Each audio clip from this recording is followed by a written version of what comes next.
under paragraph 2 that the last note that the entity recognized one portion in respect of the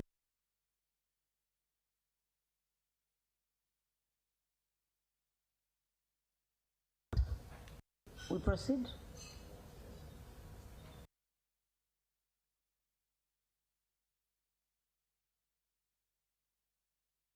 I'm Chomas as a MP North and a member of this committee. My inquiry is one. How does it become a payable when the retention period hasn't lapsed?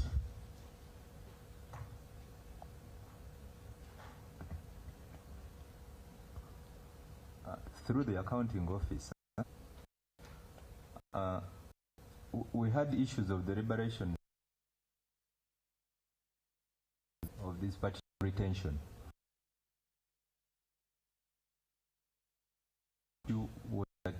Myself, I was very comfortable putting it under my comment because it is not yet due, and it is, we are uncertain when it will be due. This is a multi-year project.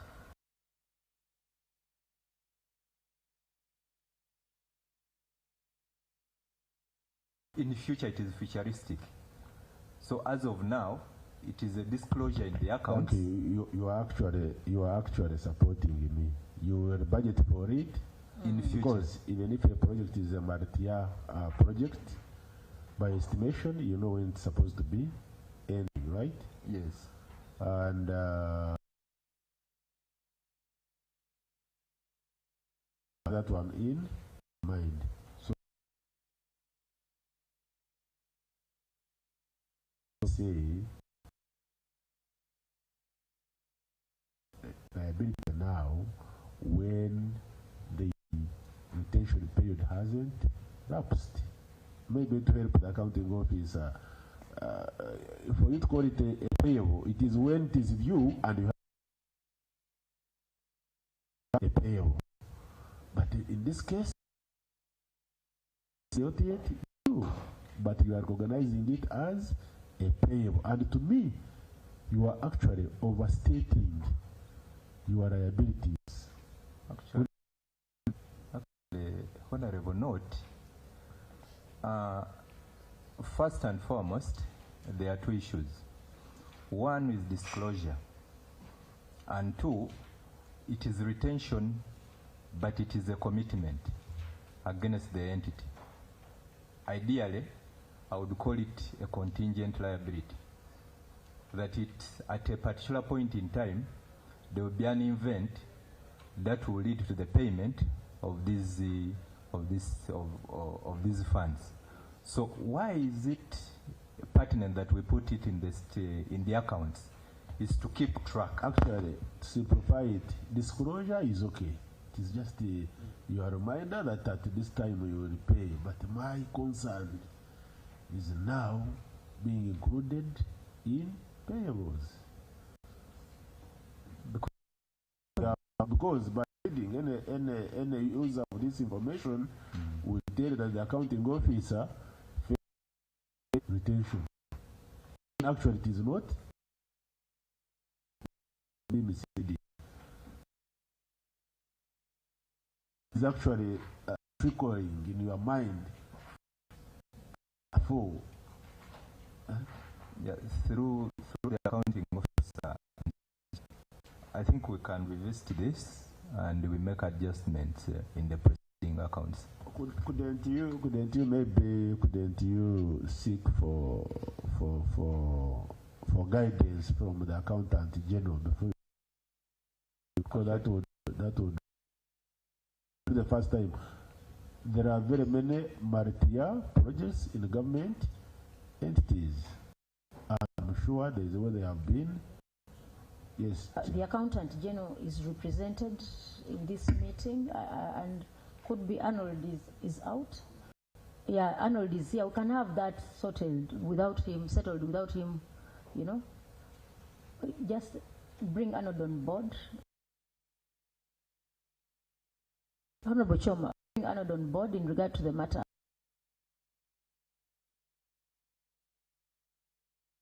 Yeah, just on the issue of orientation, the payment which is not yet due, okay, but being recognized as payable in the final accounts. And the question is, why would they? It is relates to a multi-year project, and of course, as usual, the retention will be paid after the completion of the project, and not even immediately after. After some time, after the project is completed. But here, before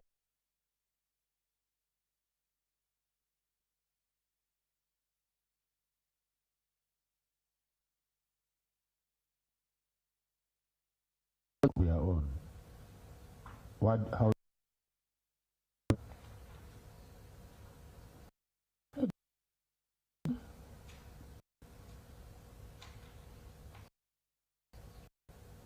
thank you very much.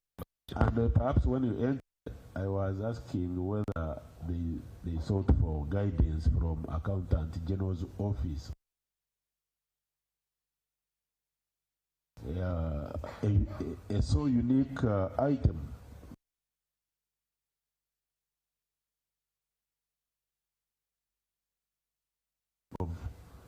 Of the retention period.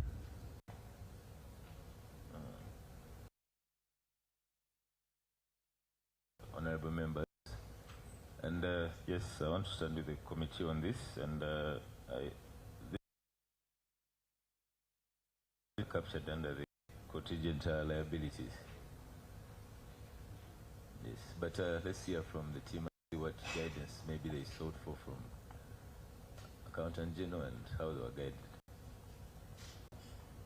So hope that is noted. Honorable colleagues, we are done. How much was allocated? Okay.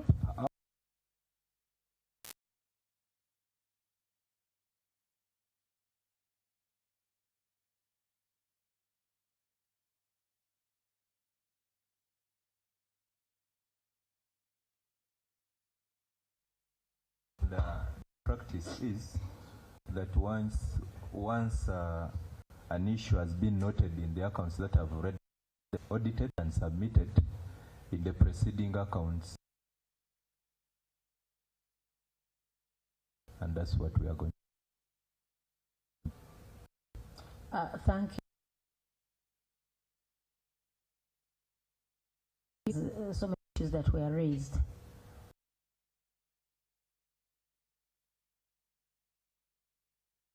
The strategic plan request that we first go straight to performance of government warrants is page 15.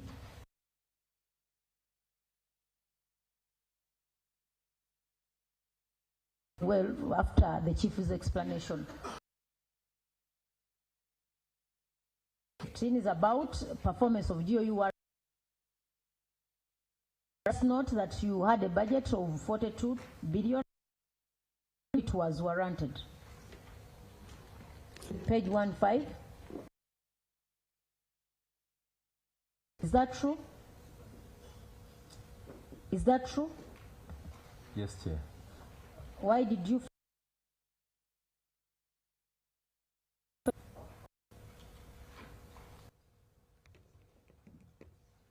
That was the unspent balance from warrants.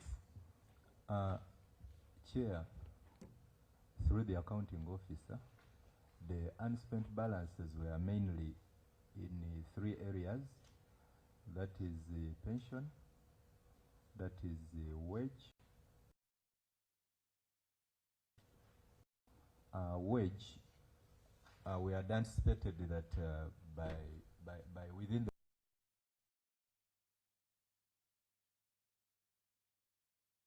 the consume that amount of money, which is the number of entities involved in the recruitment process, and that's why we failed to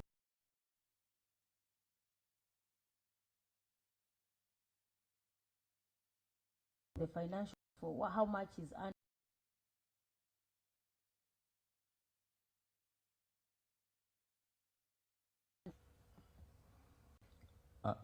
Pension, better word, I would say that it is a practice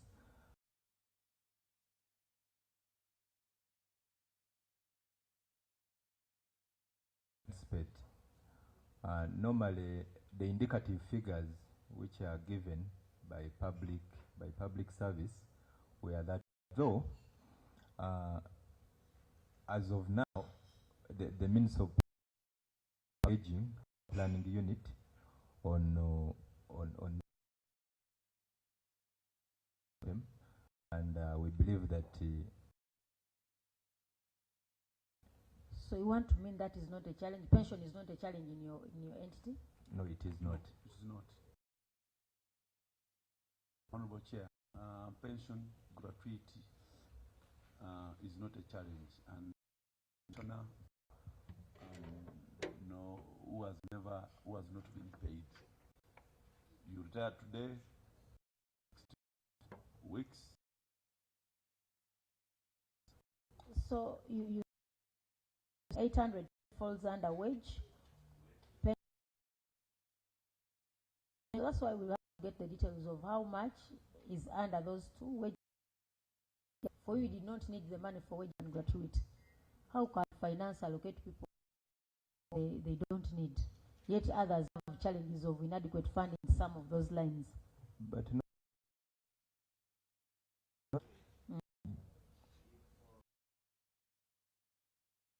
Where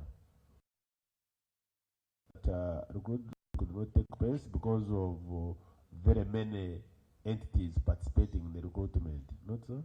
But I have said for pension, it is more than they require. So they use what they require, and the spent balance is, I think, remitted back to the consolidated fund. Is that the issue? Yes, Honorable. Now I would send more pension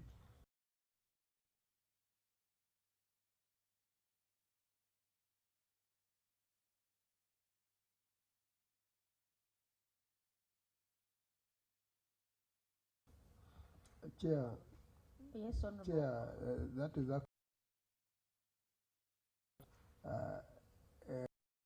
following week, Mubende came here, they given more money than required. Other I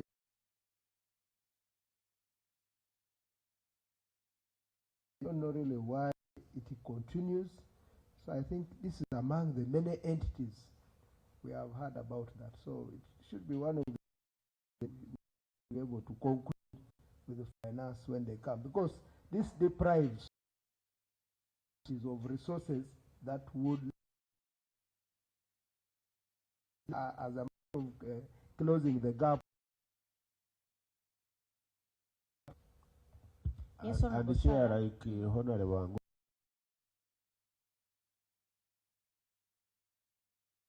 but with it had really reduced, but now it is reappearing. And Chair, it is not right. It is not right because I remember when we were handling many disagreements between entities.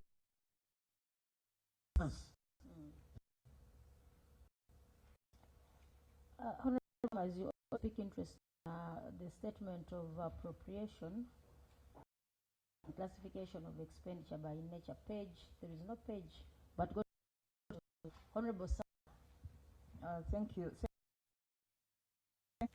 Chair, I do recognize that has been a recurring challenge, and you wonder why entities would receive funds beyond what they could have requested for.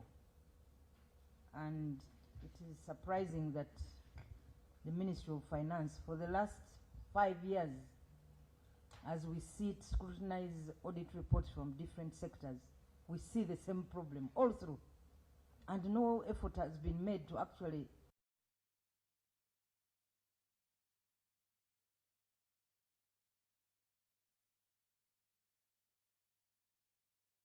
without finance is sending money to people who have not asked, institutions that have not asked for it. So I hope that when we are interfacing with finance, we can actually put that case. But listening to the explanation for this under can I my point, please? No. Let me finish then. No. Yeah, you know, you will make your submission. My point that I actually wanted to put across is that I do appreciate the point that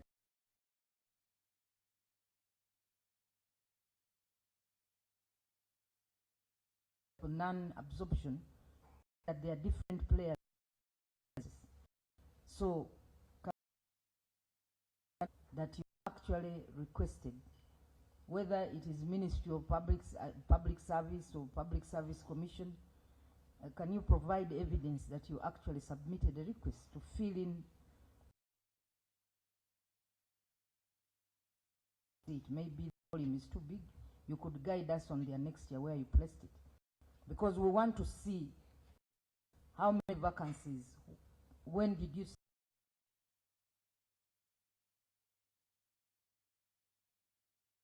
did they respond? Yes, Honorable Grania. Madam Chair, it needs to come out very clearly that much more than the that is Ministry of Finance they requested for pension and gratuity, I think. This from the accounting officer. Is it because we see in the approved budget, the revised budget, and the amount for, so that should be clearly given, because there are a number of entities out there, like it has been said by Honorable Angura, that need money for this for actually the same activity, but they do not get it. There are so many pensioners out there that are crying, whose life is actually at the verge of being lost, but they're not from the accounting, whether it is true.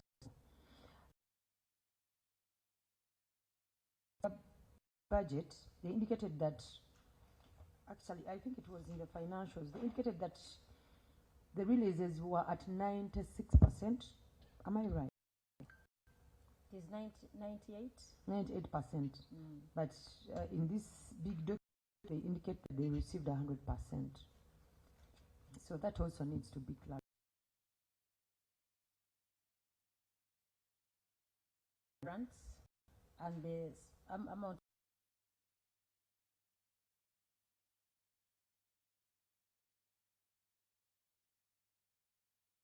The warrants were 42 billion, but they did not,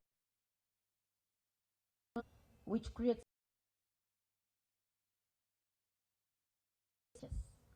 yes. Accounting officer,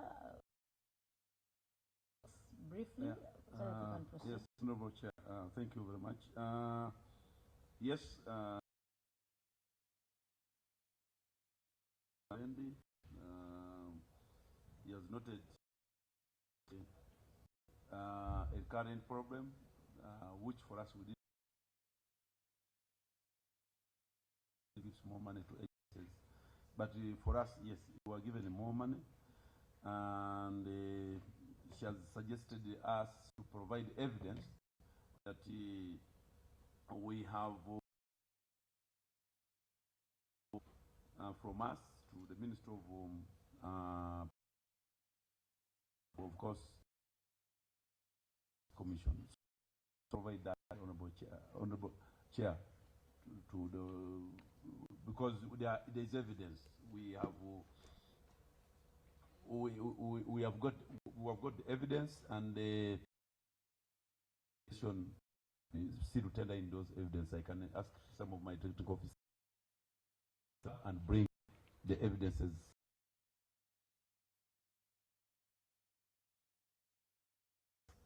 to the court. Hope we have to, we have utilization of warrants.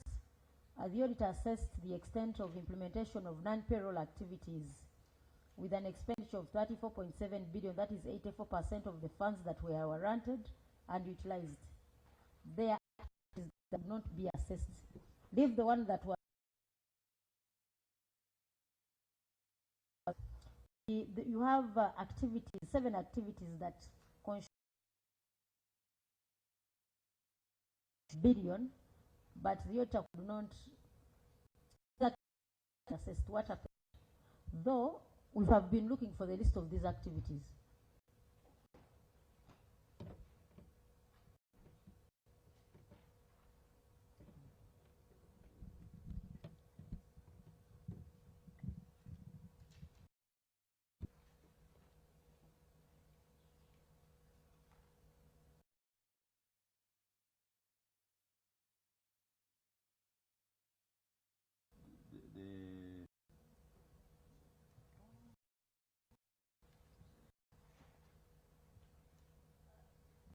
Chief, as you proceed, as we do proceed, do you have the details of these 7 activities?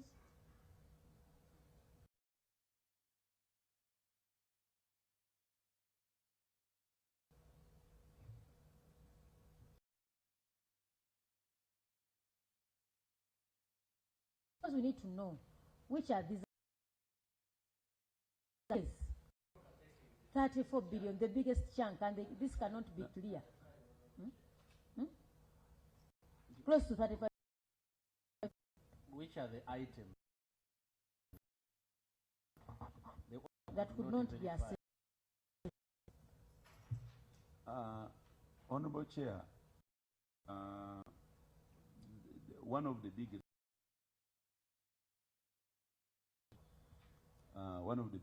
of the lists of the items which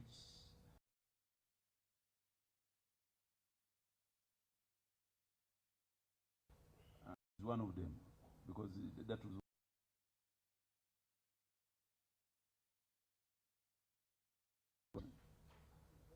yes, because so that is the 41.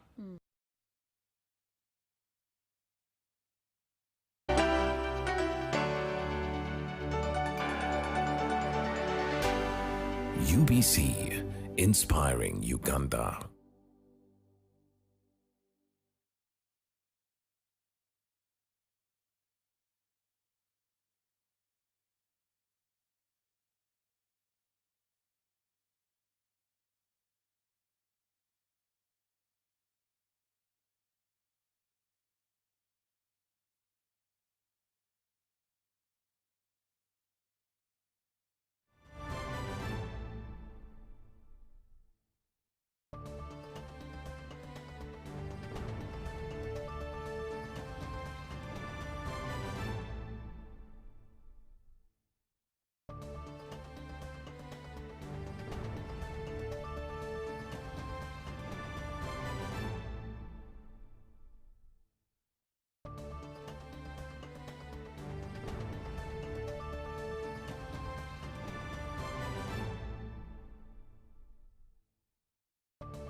Honorable Chair, through the accounting officer, I think we can, if agreeable, we can submit this, because what also happens is that the audit report is not also detailing them, though I have it here.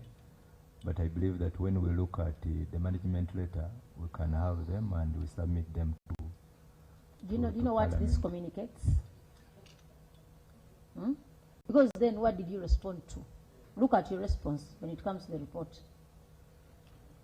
So do we respond for the sake?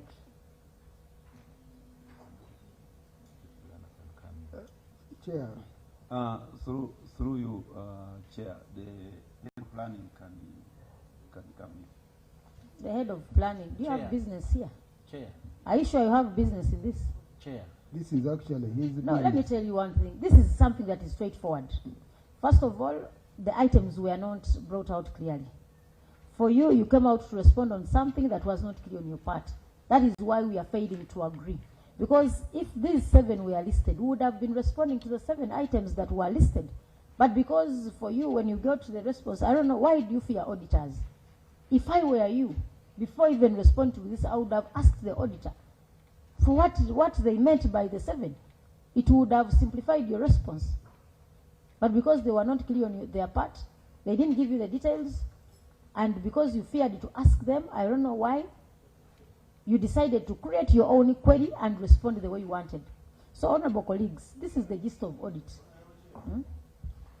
I don't want to believe that the head of accounts is guessing these 7 now. Yeah? Because remember, they were in the auditing exercise, those entry meetings, the audit, the exit. I'm very, very certain that they discussed these all these outputs in detail, and he knows why would he refer now to the working documents when actually discussed. Maybe you could say you've forgotten or what, but don't start saying maybe, I think, when actually you were engaged in this exercise. And this is the gist of the matter, because you have to help this is where audit you have to help the accounting officer. Yes, honorable Sam. You have a small budget. After 34 billion cannot be analyzed in terms of evaluation, because if it is a DNA building, for example, I'm now to the accounting officer, you must be knowing how many rooms, for example. What items do you need to construct this? Okay, so the auditor is also helped that when he's evaluating you, auditing you, these things are well stated. But if there are no indicators, no targets, really, how do you even assess yourself? Just self-assessment that you performed or you did not perform. That's the whole matter. Honorable Chair. Yes, Honorable Bangura. This is the bigger... a moment, Honorable Bangura. I had Honorable Bangura, ceasefire. Chair had given me opportunity. Chair, I just wanted to know from them, especially the accounting officer, whether there is a work plan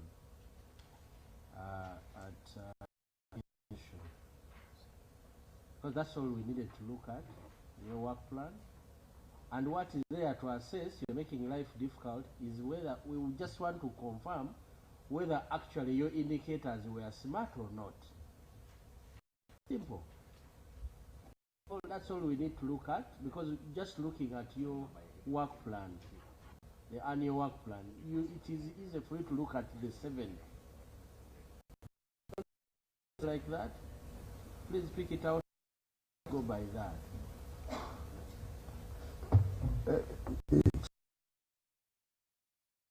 What Honorable Patrick has said was what I wanted to say as far as dramatical irony is concerned.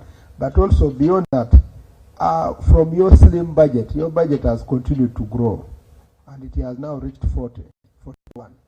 Now, that big component of 34 should be interesting to all of us here, and yourself exclusive. So that is where you cannot miss out the components involved in the 34, because that is actually the whole budget. Now, Chief, and your planner, accounting officer, your planner should come in handy to help you flush out this. Honorable Bangura, do you know why we are not going to waste time on the planner now?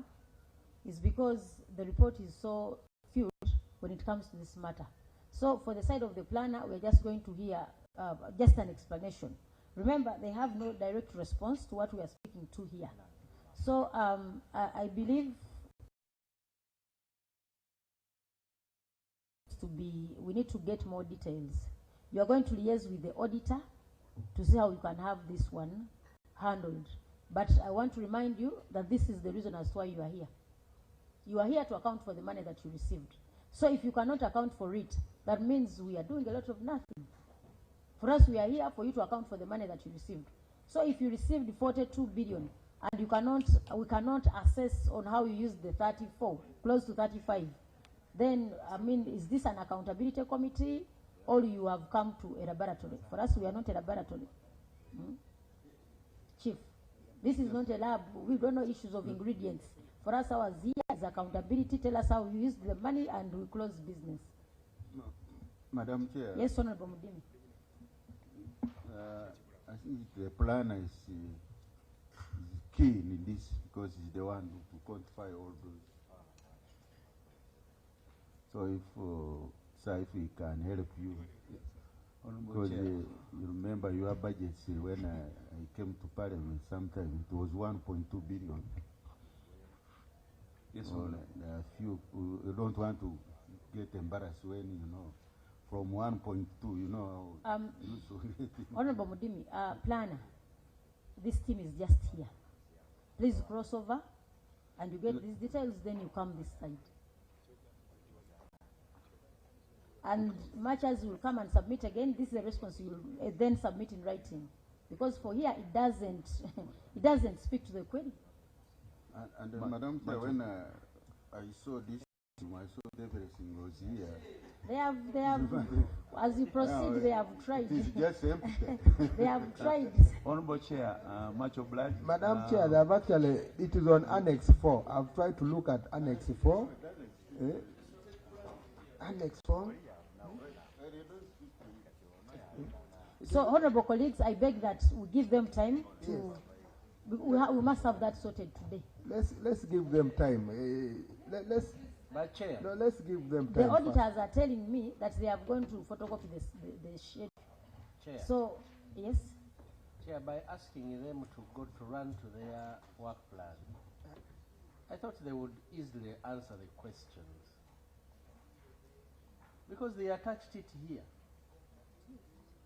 Where exactly? It is part of this document.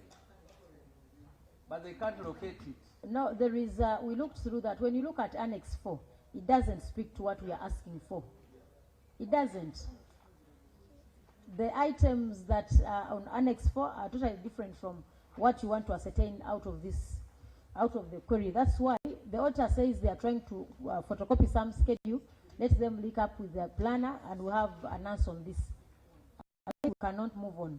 So, honorable colleagues. Madam Chair, in other words, they should prepare a response because the response down here. For purposes of record. That leads us to Annex 4 is not informing us well. So they can be preparing that. We are staying Annex 4 for, as we wait for the clarification. Now, honorable colleagues, arising out of their budget, there are these things of timeliness in submission of performance reports. I request that we first skip those things of monitoring and we come to assessment of service delivery of DIGAL. Madam Chair, how can we look at service delivery when we don't know the activities that were supposed to be covered by the 34 billion? You know what? That is why he has moved out, because you cannot stay your meeting. That means you'll have to wait till when they bring it.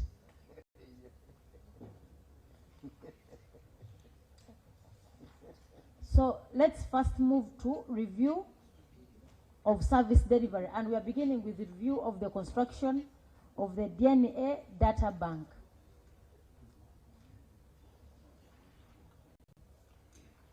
Accounting officer, you entered into contract worth 103 billion with MSSMS contractors for a multi-year construction of a 16-story DNA data bank building at DIGAL headquarters. That contract was signed on the start date was 8th Feb. It was signed, you don't indicate the signing date, but you indicate the site handover, which was 22nd November 2023. Meanwhile, we had this contract in 2023. You're going to tell us for how many years, give the details, but the auditor notes that there was delayed payment to the contractor. Yeah. Payment of more than 77 days. When somebody gives in a certificate, you delay to pay. So take us through the review of the question of the DNA data bank, how far you've gone, and why don't you pay contractors in time? Thank you very much, Honorable Chair, and through you and honorable members. Yeah, yes, it is true that government of Uganda, through the Ministry of Internal Affairs, implemented by the Chief, bring the microphone closer so that you are audible.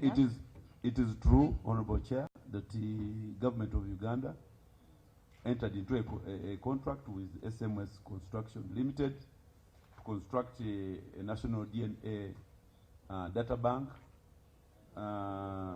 and this commenced by site handover in 2023, and it is also true that the contractor was not paid immediately. Honorable Chair, we had a scenario where the Minister of Finance gave us money through Parliament, but gave us money, and that money was not given to us. That Chief, money, yes. They gave you money, that money wasn't given to you. Yes. Parliament appropriated the money, and that money was not on the development budget line. That money was captured on non-wage, and we tried our level best to engage Parliament, to engage Minister of Finance, and incidentally, at the end of it all, Minister of Finance said that the money you got was what we call was not available for you, and we stayed, yes, and we stayed for that whole almost financial year without money being paid. And even at that time, Honorable Chair, we had already handed over the site to the contractor, and there is evidence to that effect. We have letters which we wrote to Parliament that they could reverse that. There are letters which we wrote to Minister of Finance, and incidentally, that was money non-available for us because it was not captured on the development budget line. It was incidentally erroneously captured under non-wage, for which we could not access that money. How much money was that? That was around the nine. Accountant, speak to that matter. Accountant. Honorable Chair, through the accounting officer, it was around 9 billion. So, Minister of Finance, in the budget it provided 9 billion under the line of non-wage. Non-wage. But it was for development. Yes. And what did they say? Ideally, we tried to push to have that money passed through the development budget through the system, but we failed. We even wrote to Parliament then, but we failed. And I understand, I think the money that Parliament provided then was for specific critical activities as per the ministry. So they wouldn't provide that money to us. First and foremost, where it was, we wouldn't spend it. Then secondly, ideally the money wasn't available. Madam Chair. Yes, Honorable Saungu. Chair, good morning. Good morning, sir. You welcome big people there. You see, once for me I hear anything dealing with writing to finance, writing to Parliament, if I'm the one handling this query, I just exonerate you if there is evidence. Now, where are those letters? Because that shows that you carried out your due diligence. You wrote timely the money for this money, because this money was budgeted for. So where is that evidence? Did you provide it to the auditors? And because I don't want to come back to the same matter, Madam Chair, is there any matter of litigation against you on delayed payment as a result of not paying the contractors? And lastly, the issue I want to look at, you are accused of not capturing details such as contract, you are not, you don't maintain contract ledger documents in your system, which is a challenge. Can you explain that? So I want those 3 questions. You can't, you answer, so you wrote to Parliament, where is your evidence? Where are those letters? You wrote to Finance, where are they? Because that would save you. Do you have evidence of those letters? Madam Chair, before the accounting officer comes in, earlier on in his presentation, he told us that they received 100% of the budget. Now, Yes. Wasn't that 9 billion part of the budget? Was it a supplementary?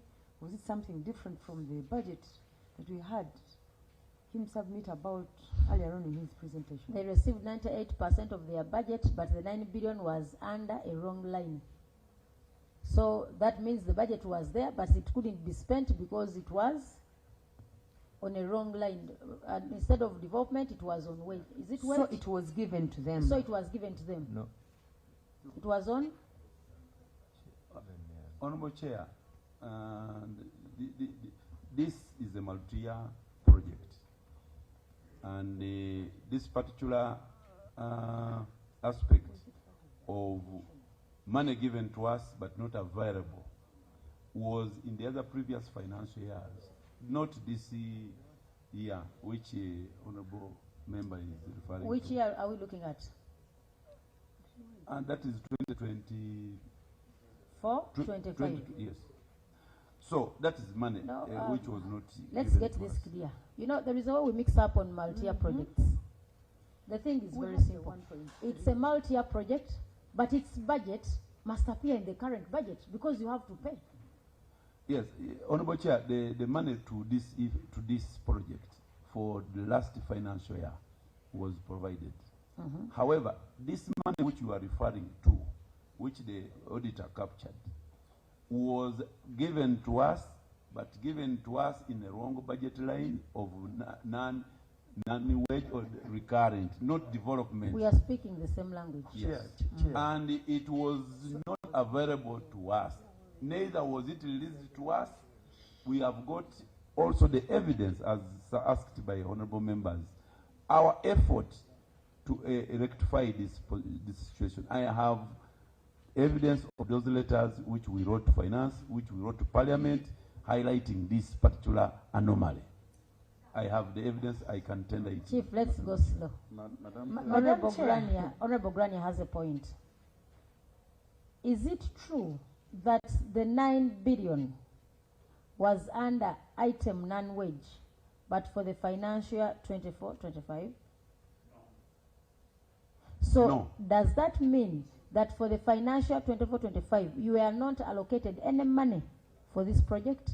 We were. So those two cannot add up. You know, as it comes in, there is a mix on something called multi-year. Multi-year is on contract. But when it comes to budgeting, that money must appear. The little that you are meant to pay must appear in the budget. So this system, I mean this reasoning of multi-year, when it comes to matters of budgeting, this doesn't arise. That's why we are asking, was the 9 billion part of the budget for 2024-25? If not, then we wouldn't have been talking about it here. Because we are handling a report for the year 2024-25. Honorable Chair, through the accounting officer, the auditor. No, it is for the responses he said he's going to give. Let's first sort out this. He said he's going to provide the documentation. Honorable colleagues, the fact that he did not come with it, you know? No, he said he's going to submit. Chair, with due respect, Chair, my opinion is that he came aware that this question had been put, and that the fact that the auditor rolled the question ahead, it means that they had failed to resolve it at department at the ministry level. So, like Honorable Seung said, in absence of documentation, evidence presented on the table, I think the accounting officer, to say that it's going back to bring back the documents, that it's being elusive. Because the fact that the question was carried forward to mean that that dialogue they had with the Auditor General failed. And then he's saying communication to the Parliament, communication to Minister of Finance, it was not given, it was brought at the wrong vote line. It deserves that bring more documents should have been brought. So I think we are continuing in the wrong direction.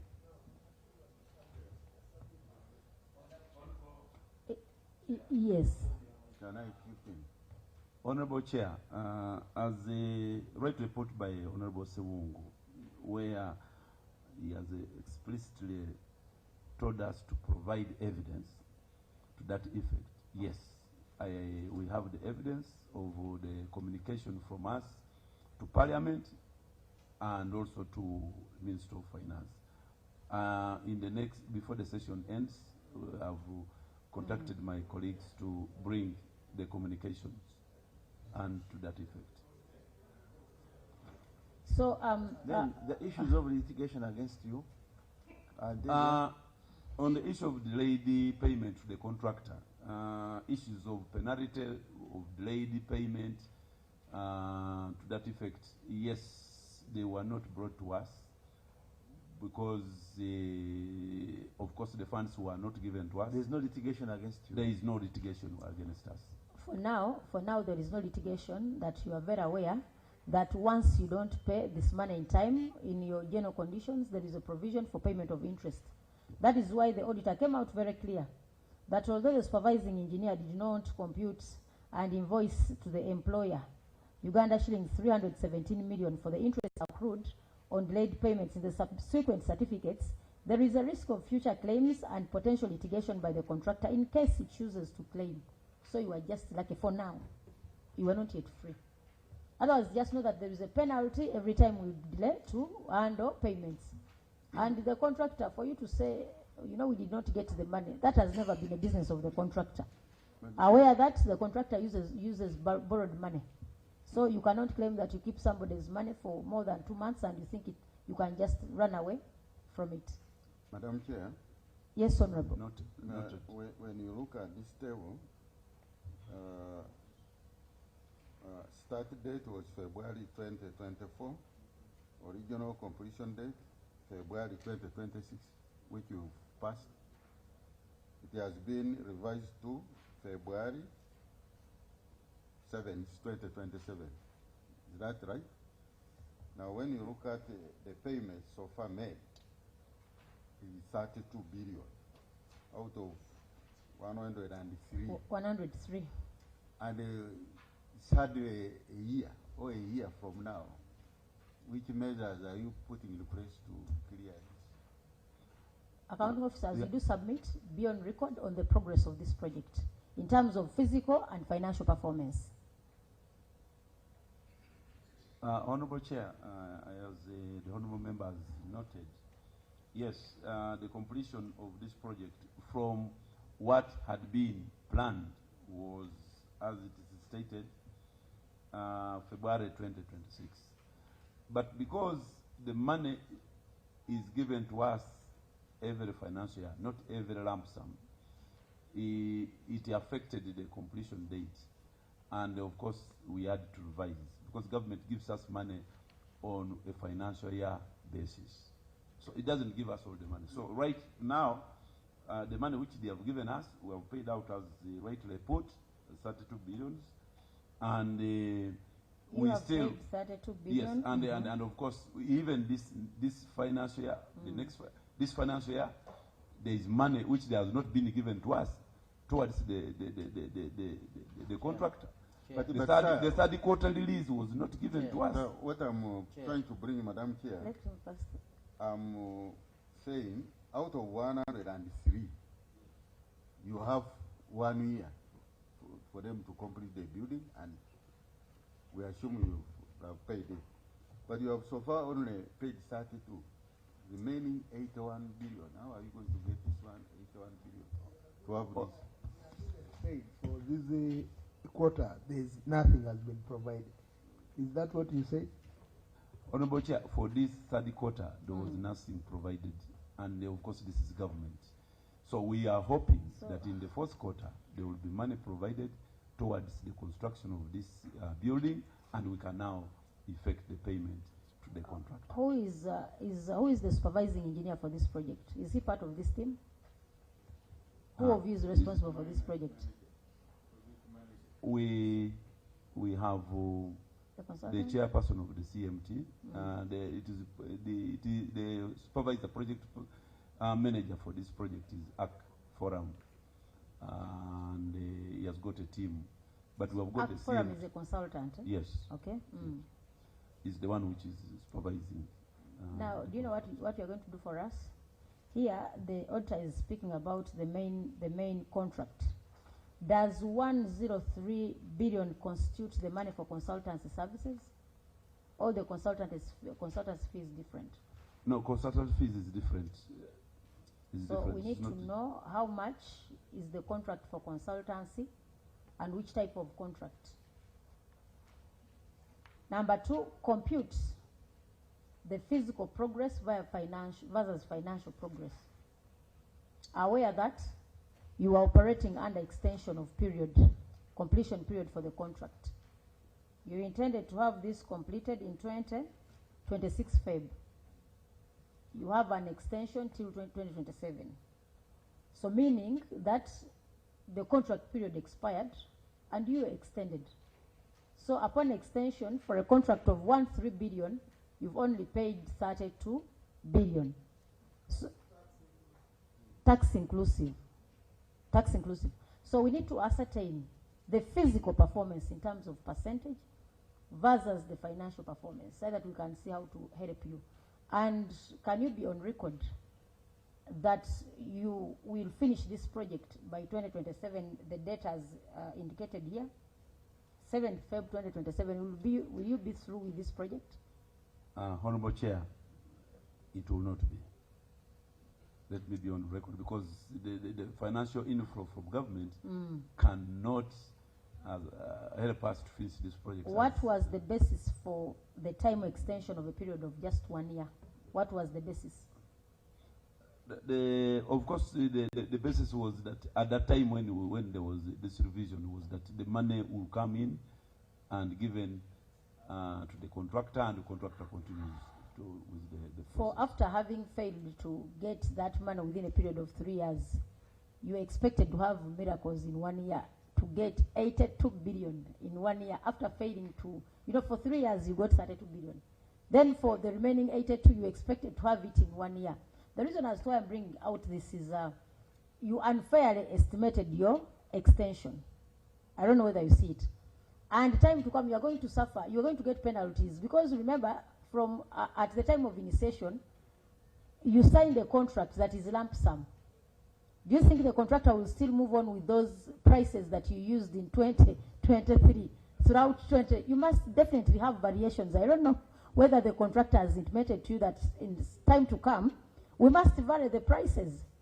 So we are speaking about 82, but you never know. It might end up somewhere skyrocketing because of the circumstances surrounding this. Honorable colleagues, that's why I request, as we do proceed, we need to interface with you, the contractor and the consultant, to have a true picture of this project, whether it will, be completed within the period that you estimate, and or not, because you said you have challenges of office space, as it is indicated here. Serious challenges. You keep storage is a serious challenge in your entity. You see. So if we don't have, we don't have chances of having this project completed in 2027. This means you will be constrained on how to execute your mandate. Honorable Shavi. Chair, I want to be helped by the accounting officer. Accounting officer, we began when we were questioning the 34 billion. And somehow you intimated that money was meant towards the laboratory building. And that is, for me, I took it that probably all the big chunk of money was meant for that, for the building. But as we are going on, we are seeing, you're saying you don't have money for for construction. And when you look further into what has been paid, in total it is about 32 something. But in that particular financial, it's about 16 paid. So I really want to think that denying us the documentation earlier would have answered so many answers, even further where we are going. I don't know whether you clearly get me by asking you that why the 34 billion in this particular financial year never helped to increase the amount paid towards the construction. Madam Chair, for the benefit of this team here, I think if you followed us very, very critically, which is quite unique in some circumstances, many times we don't look for mistakes, but we are trying to see how to help you. Your budget from 1 billion has moved to 42, and you desire to see it move even beyond that. So, seeing how we can coordinate in whatever we request is very, very important to see how you can also be helped, because we feel challenged and you are equally challenged on your side. So don't look at this side as only fault finding, but we are looking for avenues also how to get you move on. Yes, Honorable. The accounting office has been honest that where we are heading may not be able to reach the required target. But what plans do you have in plan? What plan do you have in place to mitigate some of the issues which you are foreseeing? Because you know you are heading towards, you know that the finances are not flowing in the way you had planned. Time is against you. Contracts have been entered, but you are just like the chairperson say, it will be attracting more attraction of more funding. So what plans do you have to avoid where you're heading to? That may save the country even less the funds. This entity was getting very little money. Their money has been increasing. So they can't be complaining that money is not there. You shouldn't be complaining because you know, when you look at the previous financial years, the money they were getting, I don't know whether I'm a accounting officer to say that there is a great improvement. Your problem is accounting for what you have received.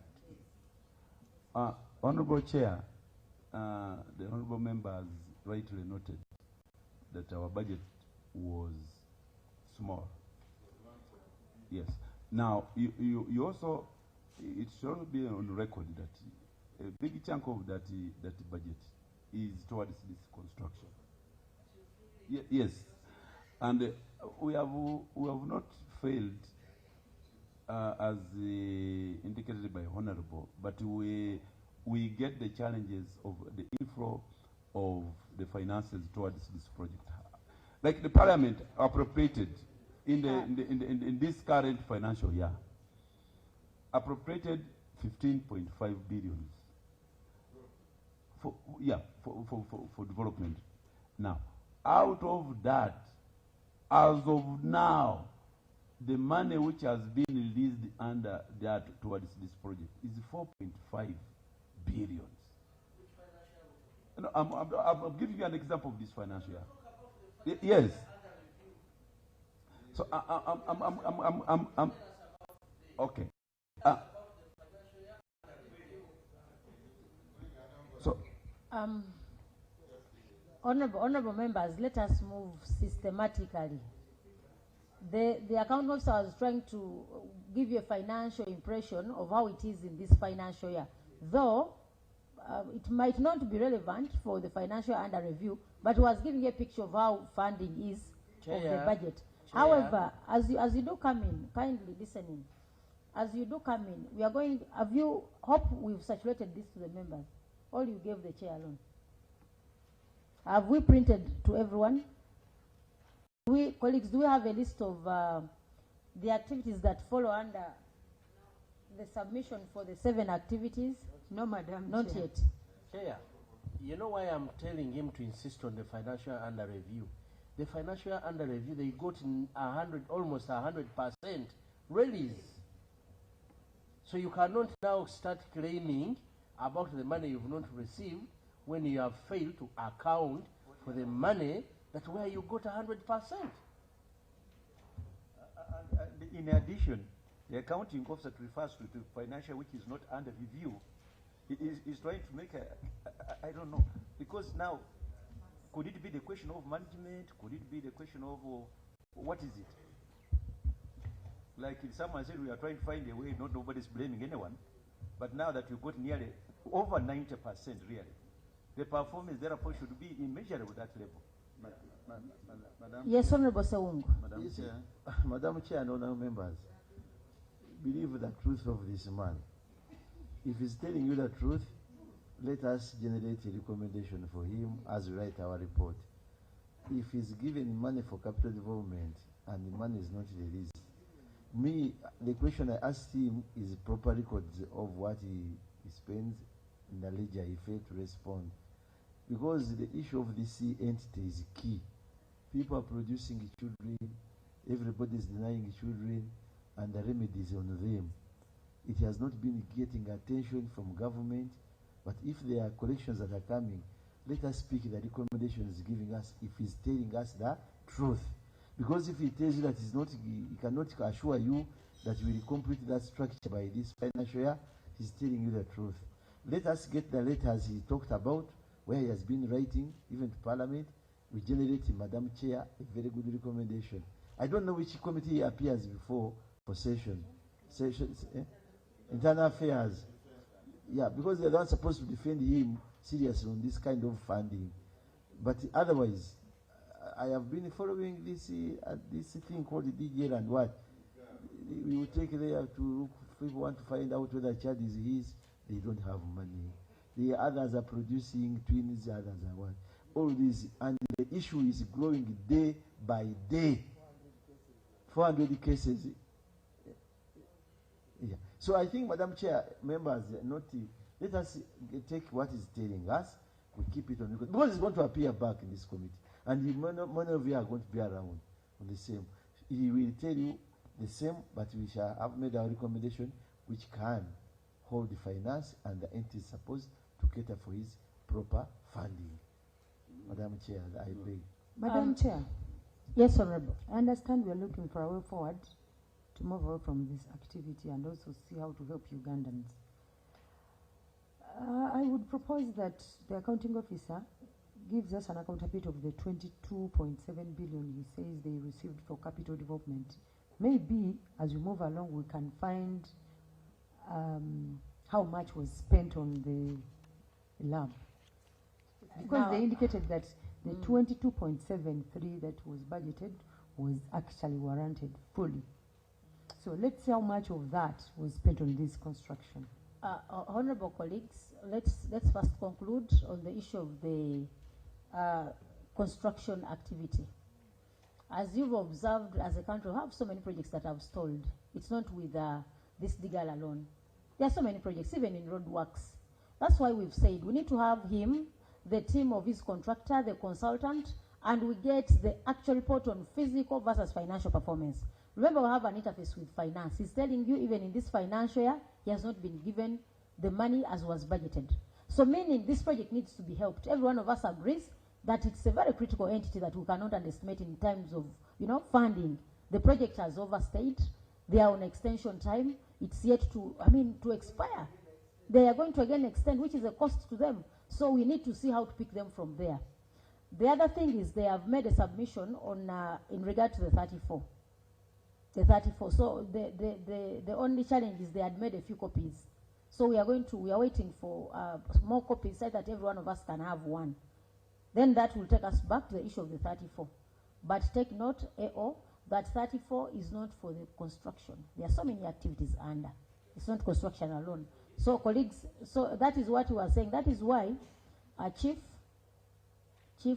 very experienced in the laboratories, when it comes to issues of financials, you tell the team to answer. You stick to the knitting, do the laboratory things, and leave the others to answer their own stories. Otherwise, when you mix, you'll end up, you see? Much obliged. True. So, honorable colleagues, we are done. We are not done with the issue of construction. Take note, we are going to have an invitation to you to appear with your team so that we can help the country get real service out of this. And for colleagues who have just come, this the accounting officer has given us a list of a price list of the services that they do offer, and we all need them. So we are going to have this list given to you so that, as Honorable Seunga, as you take your children for DNA, and for some of us who are planning to have these DR forms verified, you will know that each page is 200,000. And so, Madam Chair, I think you take us to the very site as we meet the other people. Yes. That not meeting here. Yeah, we shall have the meeting on site. Yeah. Honorable Chair, I gladly welcome this resolution that the committee could interest itself and come to the site and see the progress which has been taking place, and also, of course, the interface with the contractor on site and the project manager. True. So let's go to 3.4, review of the operation in the DNA Central Laboratory. So here we are, absence of a national forensic DNA database. The auditor noted that by close of financial year 2024-25, there was no functional national forensic DNA database, no functional DNA information system, all respiratory DNA profiles, as implementation had not progressed beyond the planning stage. There was no evidence of system development of data collection, all data collection activities in an alternative data bank facility. As a result, DIGAL continues to rely solely on case-by-case DNA analysis without national platform to link DNA evidence across cases, regions, and other agencies. So, absence of a national forensic DNA database has undermined the effectiveness of criminal investigations, delayed justice delivery, limited disaster victim identification, and constrained both institutional efficiency and international collaboration. Sir, respond to that. Absence of a national forensic DNA database. As you do make these responses, simplify for we, the common people, to understand what this means.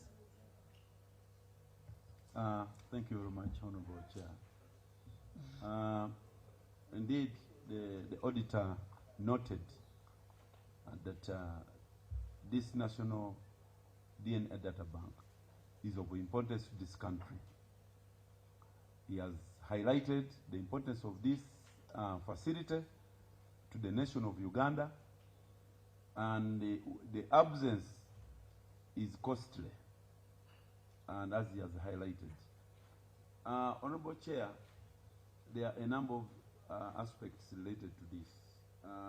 One is that this is a construction which is taking more than 1 year, and at the time of the audit, of course, looking at that, there was nothing operational at that time as they visited with this construction of the national DNA database. So the database.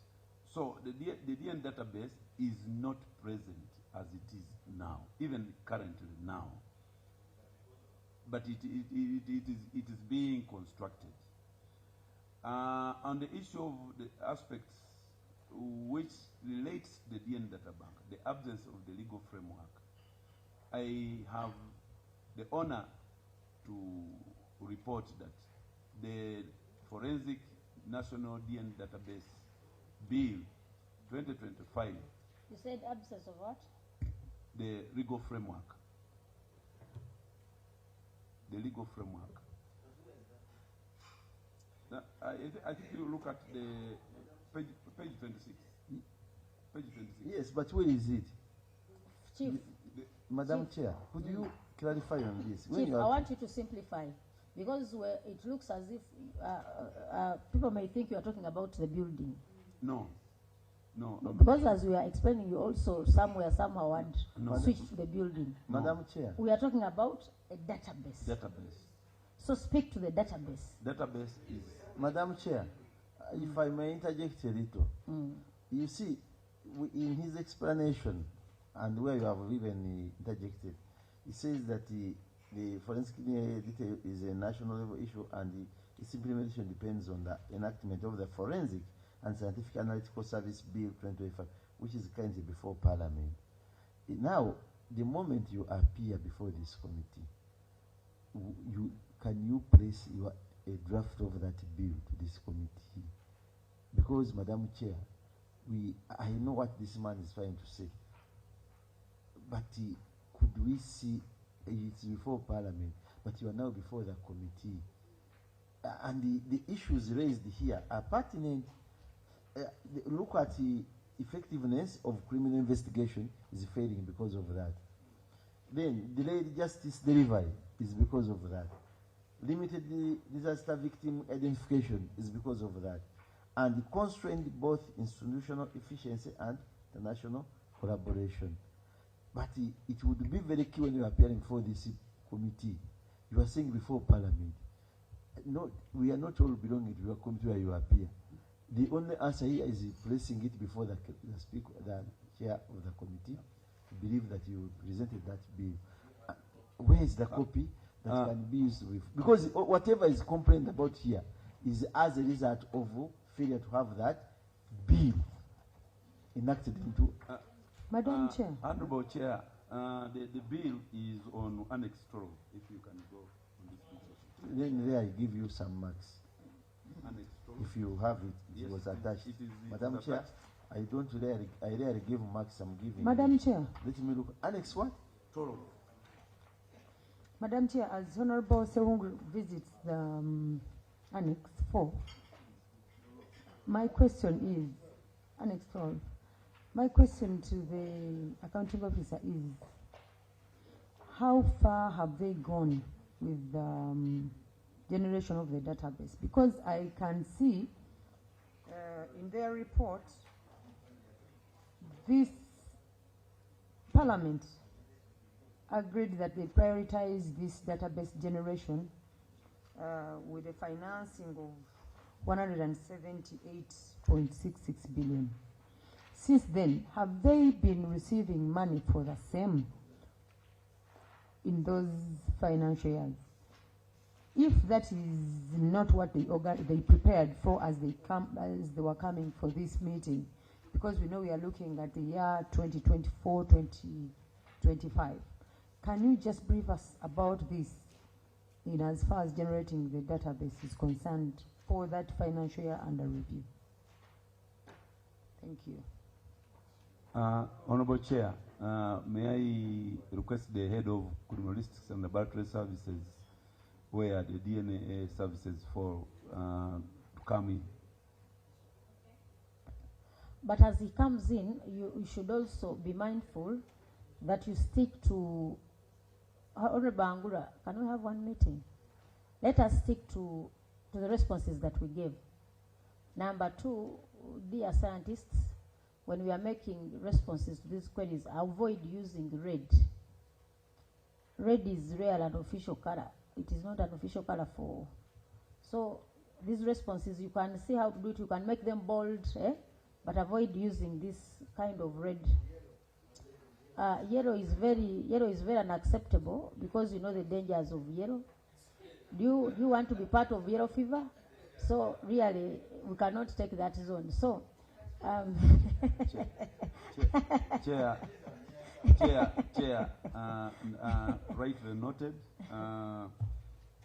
Honorable Member, I think Honorable Grania from Muvende has brought us to an issue that regarding the financial year in discussion, whether there was any generation of data related to the DNA database. I would wish to ask the head of criminalistic and laboratory services to come in here. Okay, let's proceed. As proceeds, because you said there was no legal framework. Am I right? Would it be possible? Rightly so, yes. No, page 12 is the annex of the law. No, they have told you we have a draft, and the draft is annex 12. Madam Chair, the accounting officer has pointed out to the responsible person to give us information. Honorable Grania, we are updating you that look at Annex 12. There is a draft as we proceed. That I see, Madam Chair. So let us proceed. Thank you, Madam Chair and members. Through my Pull the microphone closer. You don't need to bend too much. Thank you, Madam Chair and honorable members. The National DNA Database we have just attached a copy of the current bill on the National DNA Database bill, which we have submitted and we are discussing, presenting in the Committee of Defense and Internal Affairs. Basically, the National DNA Database is intended. The reason why we are pushing it for having a role in it is that the database, we use it to help in investigations.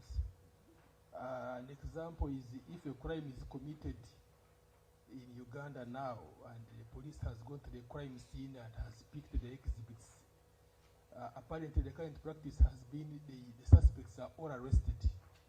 We can have 50 people arrested on the same crime. And the database is now coming in to help that when the police searches the crime scene, they don't have to arrest anybody. They just give us the exhibits, we test the exhibits, and we search through the database and point to the real people who were on the scene. And the police will, at over 95% confidence, go for only those people who have been earmarked by the database. Now that database requires, that system requires that has the law backing it. And that's why we are pushing the law at the national level. But for quality control purposes, in our own operations, to assist us to do our analysis with assurance, we have our own developed in-house databases. For example, for DNA, for ballistics, when a gun comes and it has been used previously, we can trace it from our own database, but which we have not made national, but for only quality control purposes. But aware of that, we moving to the level where we must use the database for investigations at a national level. That's why we are pushing the law. But apparently, for us, for our own quality control and quality assurance purposes, in our test procedures, in our forensic tests, we have our own in-house databases which we used for quality control purposes. Yes, Honorable Sawungu. I think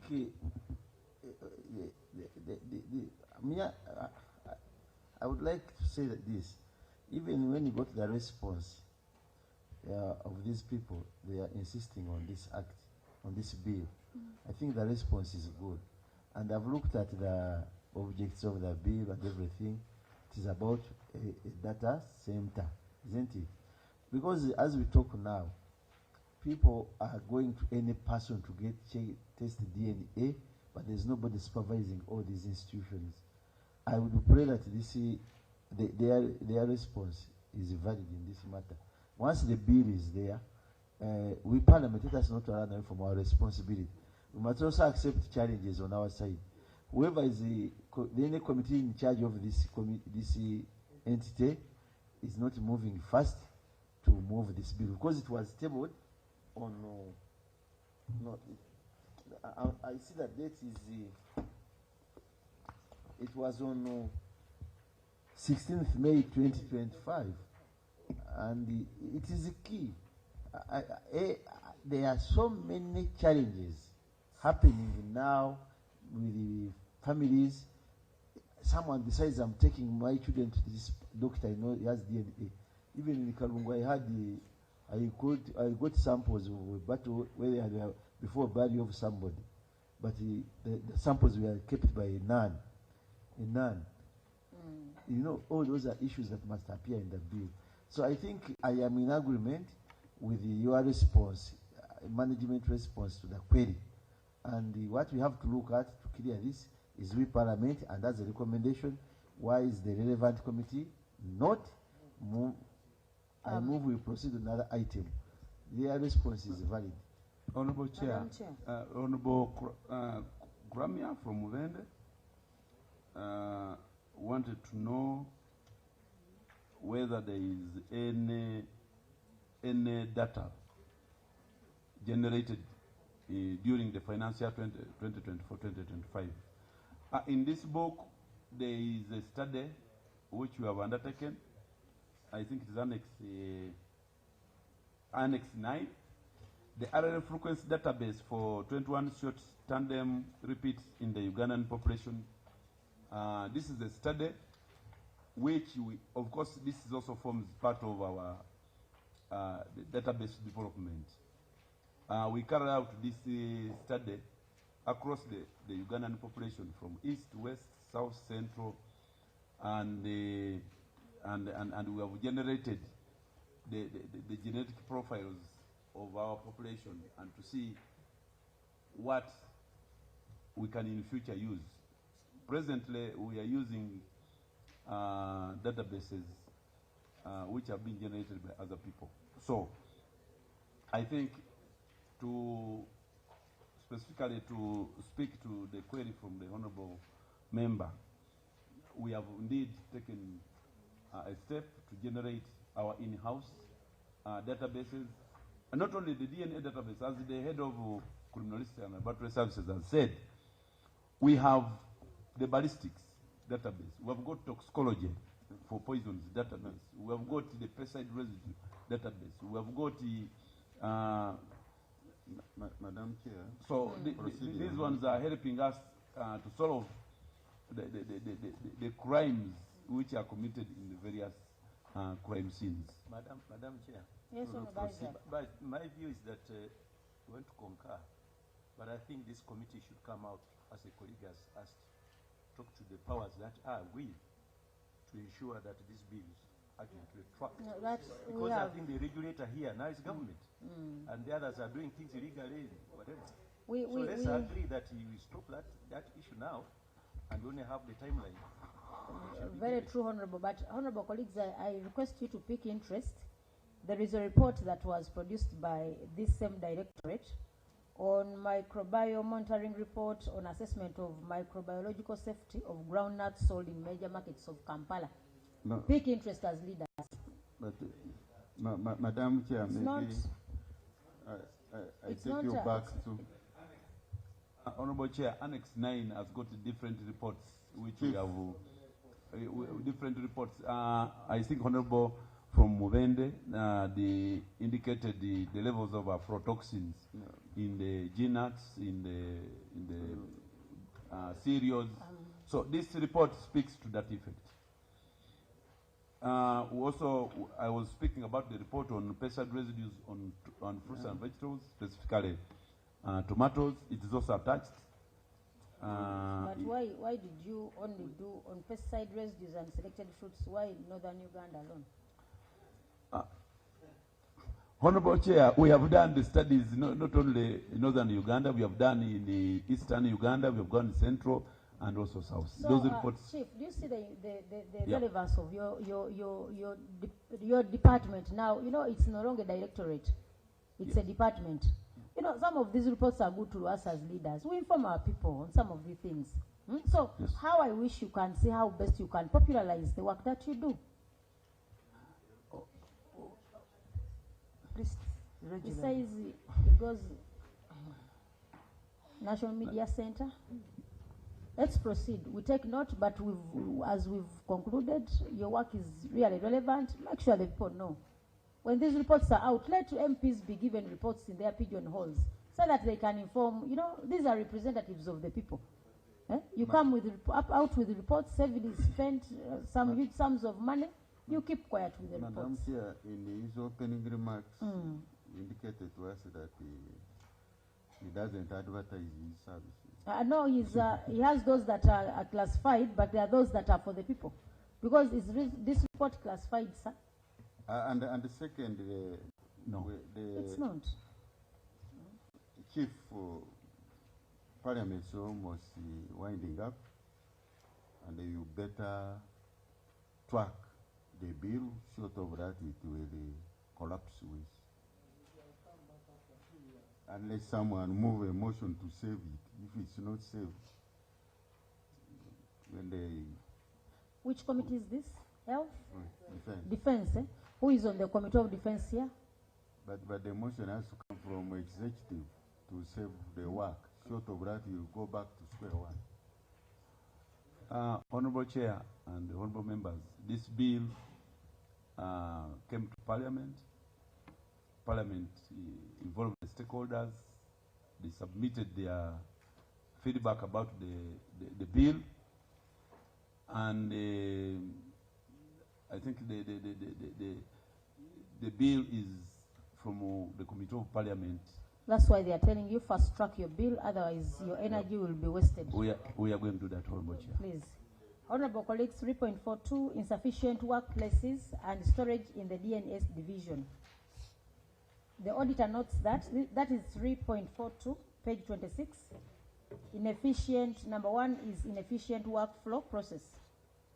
The auditor observed that the laboratory lacked sufficient functions designated for reporting and other tasks relative to the number of staff. Consequently, analysts resorted to using technical benches and analytical stations as improvised office spaces, further impacting workflow efficiency and overall laboratory organization. The one staff per station workflow restricts concurrent analysis and slows down case processing, hindering timely completion of forensic examination. Sir, respond to the query of sufficient workflow. Chair, I would request the head of DMN to come in.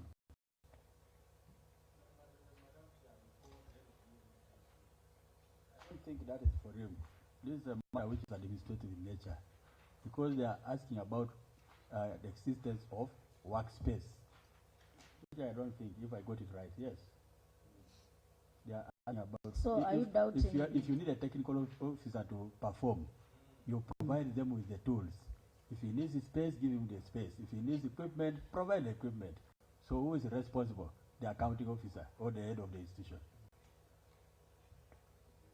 Yeah, thank you very much, Honorable Cyrus. I was requesting that the head of Kudumaris and Laboratory Services Department.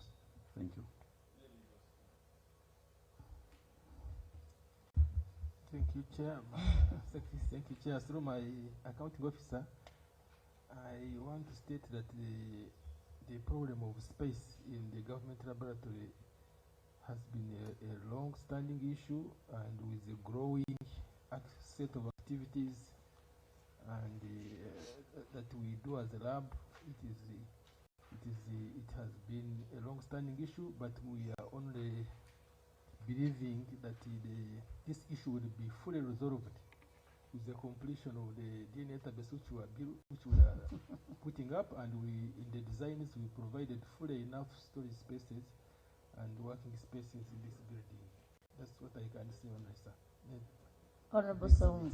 But you see, Madam Chair, when you read the observation of the General here, you just feel that even, I don't know how they use these things in court, because they are fully contaminated. They are saying that the rooms are smelling the odor there. It is here.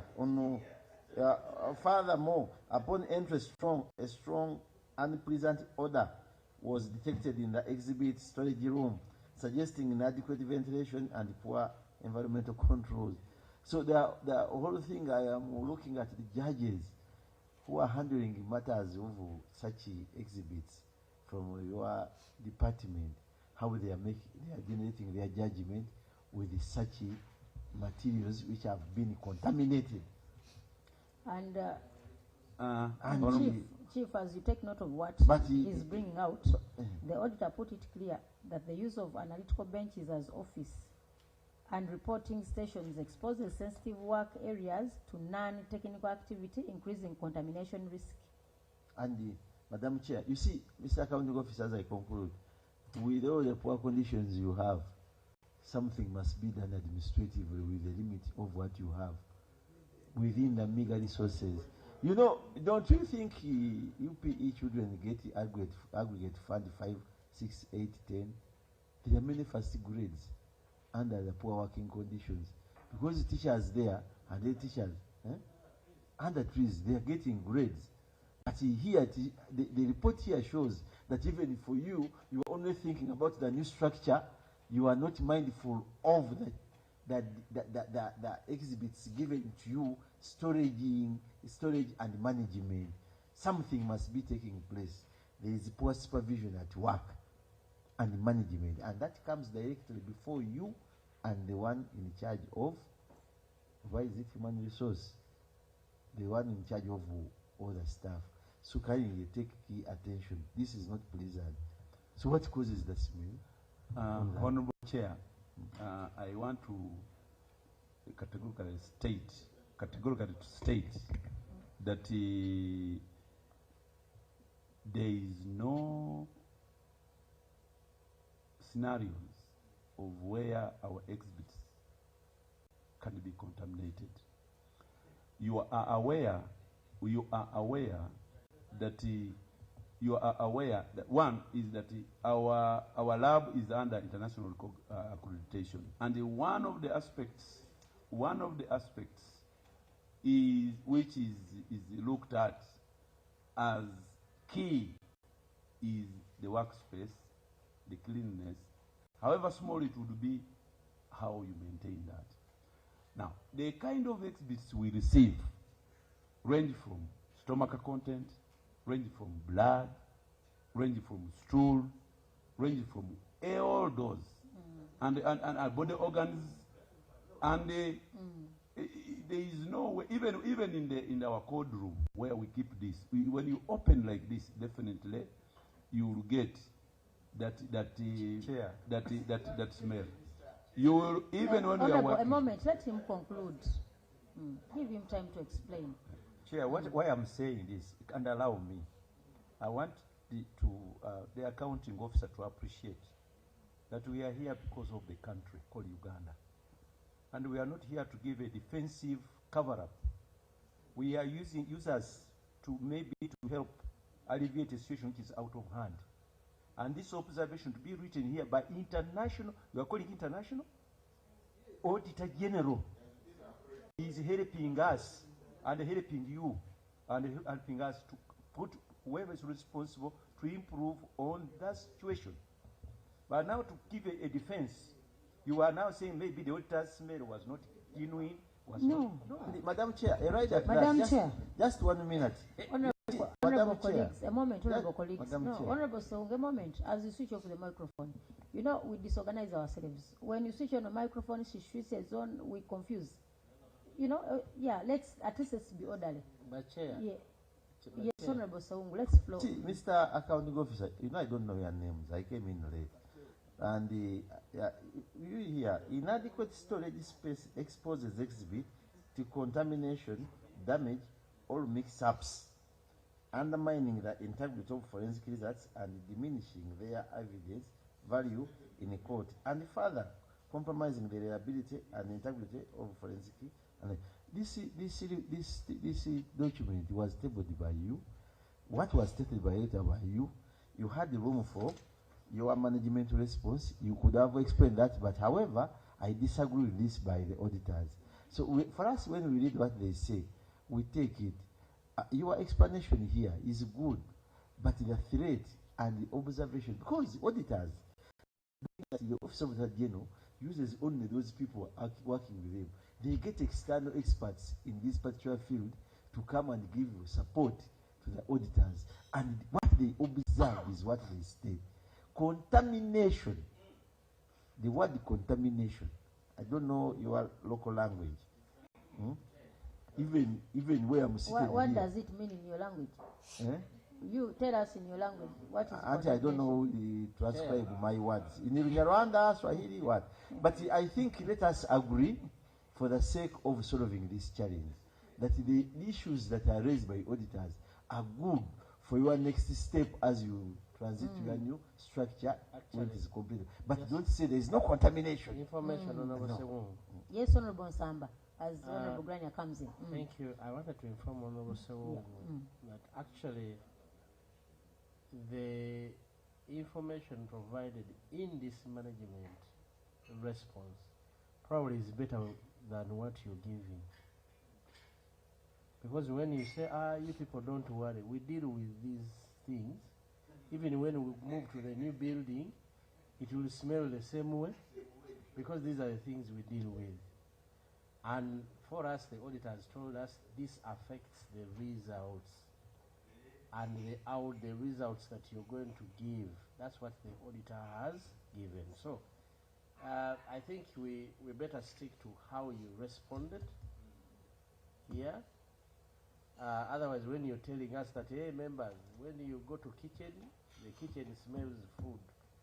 So you will always find such a smell, as if the auditor, once the auditor tells you that this is not correct, it means that where you're going, you must correct it, so that our analytical laboratory is not found smelly, is not found contaminated. That's what we want to hear. And that's how you can even ask for more money. But when you come with that language. Yes, Honorable Grania. Colleagues, we still have a lot. Thank you very much, Madam Chair. We should also appreciate them that the environment in which they work, actually, when he explained the kind of samples they receive for analysis, you can really see that the smell is expected, but it should be limited also. And also, Madam Chair, when you look at some of the findings or observations by the auditors, they were a little elaborate. But when you see the management response, it was general. So, Mr. Accounting Officer, we would request you to give explanations that pick out the critical issues that were observed by the auditors. For example, when they indicate a fear of contamination, allay the fears of contamination. Tell them that it will not be contaminated because of ABCD. Because somehow in your explanation you indicated that most of these samples that are seen piling up on the floor and everywhere are those that have been already analyzed.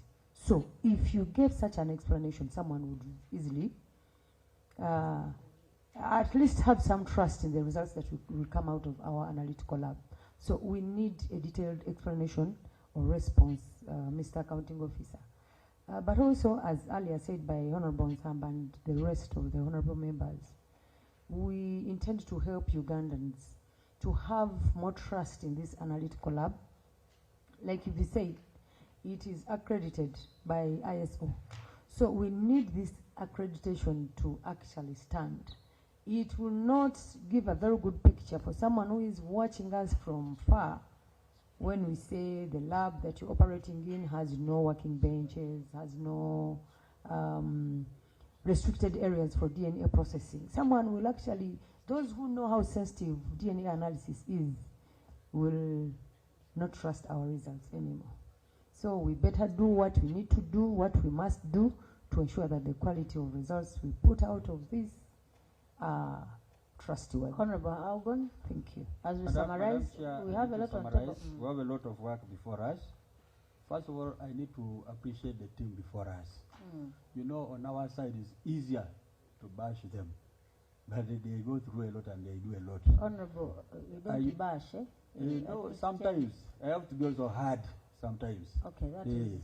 As a member of parliament, I must defend those who need to be defended also. For me, the main thing is the Auditor General is concerned about the lack of space, adequate space. And one of the issues is that only one analyst is able to do work at a time, instead of having many. And the issue is about the delayed construction or provision of the workspace. And the question that I would love to put across is to find out the cause of the delay. Is it on your side or on whose side? So what was the issue? So I would love that as members of parliament, we be patient with one another. So it would be good for us to know exactly. Is it that the money was not provided? If it was provided, you can tell us what was the delay, the cause.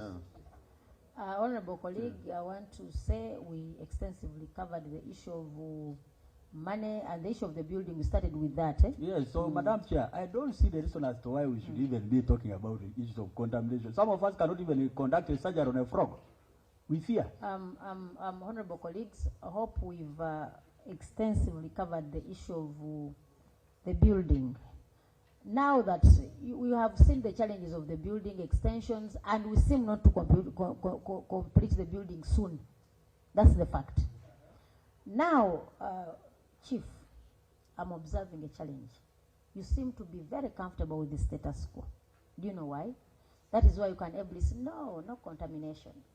Much as we pile these samples, you know, each on top of the other and on the floor, they will not get contaminated. If you convince, because you cannot convince anybody, the truth of the matter is, because if I could ask for you, would you construct the new building and you still keep these items on the floor? That's why you know that they must be shelved, somehow kept different from each other. But when you look at this photo that was taken by the auditor, I mean, things are being piled. They are telling you they are kept on the floor, on the mat of storage. So let's accept there is a problem. And I'm telling you, people will not trust your results. They will not trust them, because how I wish we had known earlier, we would have had this meeting the other side at office so that people can really see how this compilation is done. This challenge is not of recent. Even the previous financial year, remember, this issue has been, on table. So this is the very reason we should use for finance to release money for having the building completed. So don't act in defense. We know you can improvise and defend your docket. And that is the reason as to why they made your department. If you had stick to your mandate, you wouldn't have been made a department. Because this is a very big directorate. How can it be put by a department under the Ministry of Internal Affairs? But that is not for now. But just take note. Don't defend too much. There is a problem. That is the fact. Yeah. Honorable Chair, I take guidance, but I would really put forward that fears of contamination of the exhibits and the samples is not there, because even the storage right now, even if you leave this room and we go to the site, we have already improvised. There are shelves where we keep those samples. The samples which, even when we have finished them, which it has been noted here on page 27, these are samples which exhibits we have already finished analyzing, and they are waiting for police to pick the forensic report such that they can go to court. Because what I want to be on record, Honorable Chair, I don't want a scenario where there is an insinuation that the contamination of results may lead to that exhibits are contaminated and lead to false results. That one, I am putting it forward, Honorable Chair and Honorable Members, it is not the scenario. Now, we have put the shelves. Even when you send somebody right now and he goes and looks at the shelves which you have put, where these exhibits we put, exactly. We shall visit the exactly. site, but you come when, and see, when did because you put the we shelves? have got these shelves, we have got these cold rooms where we have put shelves, we have got the dry storage facility, which was newly constructed, where we have put all the shelves. You come and see and what we have got. And the Such auditor that could not see that. I don't want us to have a scenario where that there is doubt and the courts of law say that these results are not reliable. Chief, mean that's where I am coming from. Chief, you want to mean that the auditor could not see that? No, he commented about it. He commented about it. Even you look at page 27. in terms of storage, the designated DNA exhibit room is overcrowded. Partly due the delays by police in correcting the completed cases and an increased influx of the new cases. However, these issues have not compromised the efficiency of the laboratory operations. He noted. We shall visit. Let's Yes, proceed. Madam Chair. Let's proceed. Then we shall visit there. Because we If have that building that we we must shall visit. visit. Yes. We are taking you by your word that for these completed samples, for them they can be anywhere. And by standard, you can keep them on the floor, on top of each other, no problem, because it's done. Eh? Madam Chair. Is that how we should operate by standard? No, it's not by standard, but these are compartmentalized, put stored away, even if they are crowded in the room, but they are already, even if you go now, even if you send somebody, he will go and see that these ones have been packaged and there is a label constituting of what is there and from which district or from which police station. Right now, if you send somebody right now, We are going to go. You are going to go with somebody. because there is an insinuation where But let us proceed. The committee will visit, but you must be aware that the photos are here. Yes. So what you are talking about is already here. Eh? You know, because somebody might assume that the packaging is so, it's so good, but it is seen here. Let us proceed. Madam Chair, maybe to support him. These samples we are seeing here are samples as they are brought from wherever. For them, the samples they work on, he has explained to us that they pick a sample out of this big material that they have brought, or the exhibit. They pick a sample and store it appropriately. Maybe what we have not seen is where they store those samples that they have picked from the so much exhibit. We are going to so visit the Honorable. we shall see that maybe when we go there as committee. Please.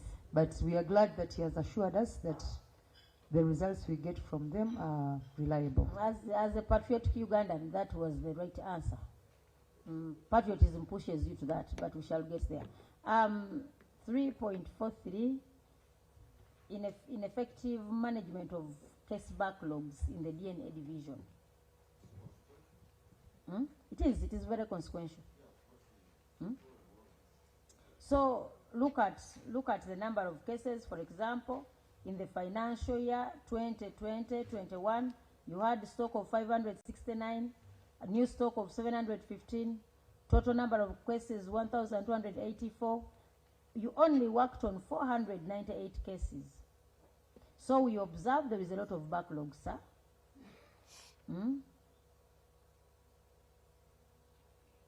Representing a 17% growth in unresolved cases. What is the implication of this backlog to whoever brought these samples? Chair, when you look at where we began from, before we developed the case backlog reduction strategy, we started from 5,000. If you look at our where we began from, now through years we have been working on it, following our case backlog reduction strategy, where we reduce what is there as the case backlog, we work on the new cases as they come in.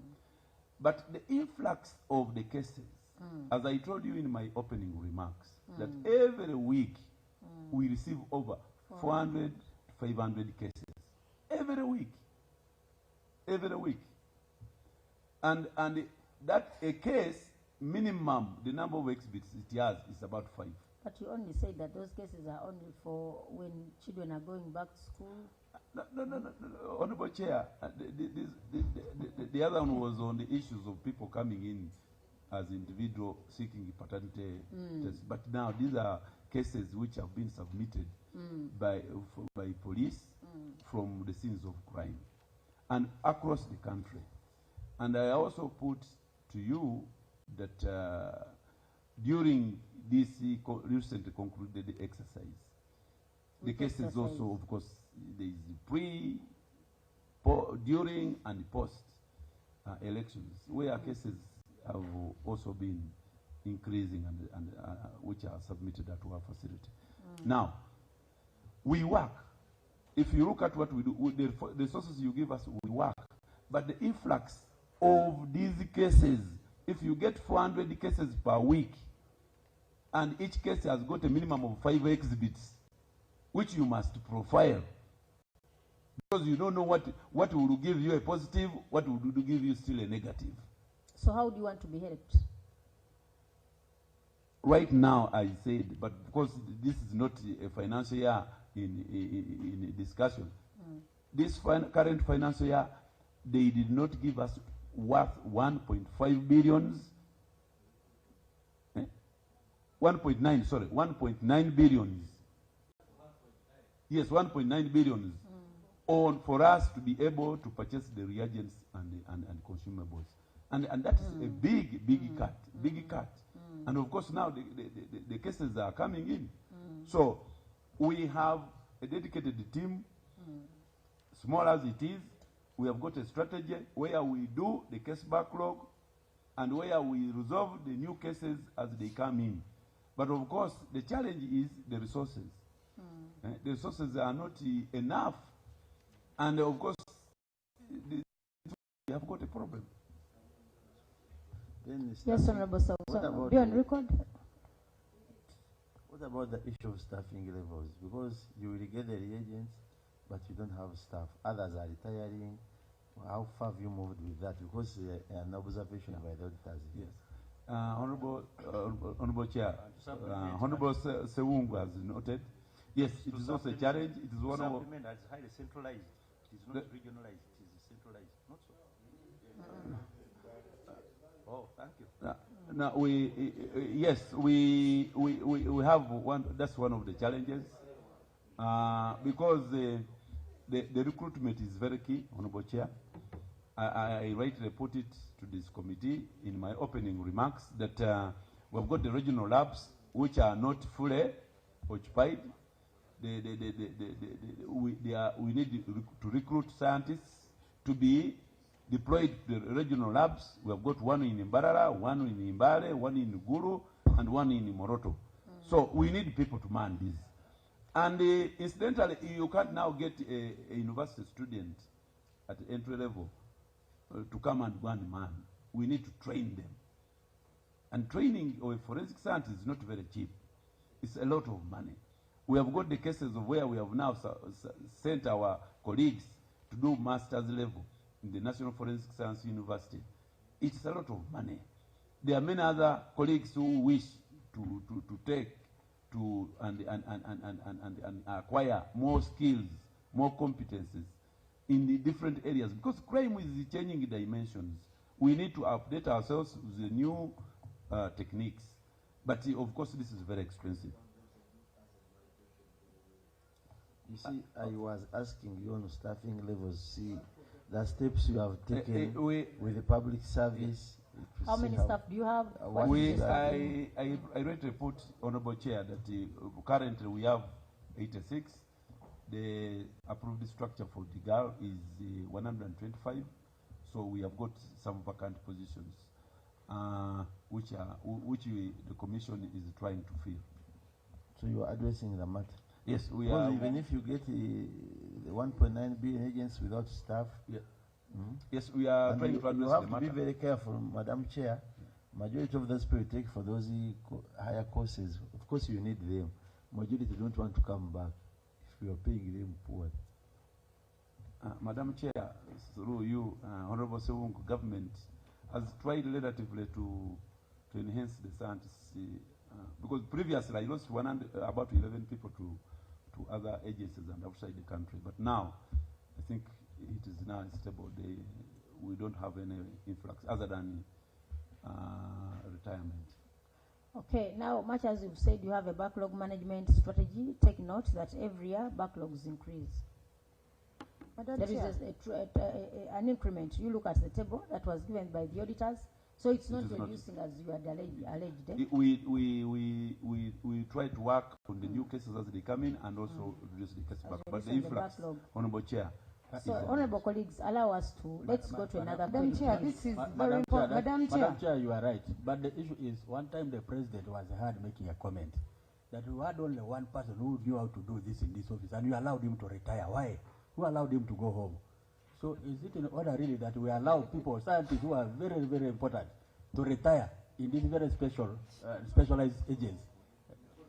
So I think we might have to review that. Madam Chair, Madam Chair, I beg that you give me a minute to bring this out. The accounting officer mentioned that they work on the new cases as they come and work on a few cases in backlog. I would think it is very paramount that you first of all focus on the backlog before you work on the new cases. But also, maybe that can be sorted by knowing why the backlog has come up to that extent.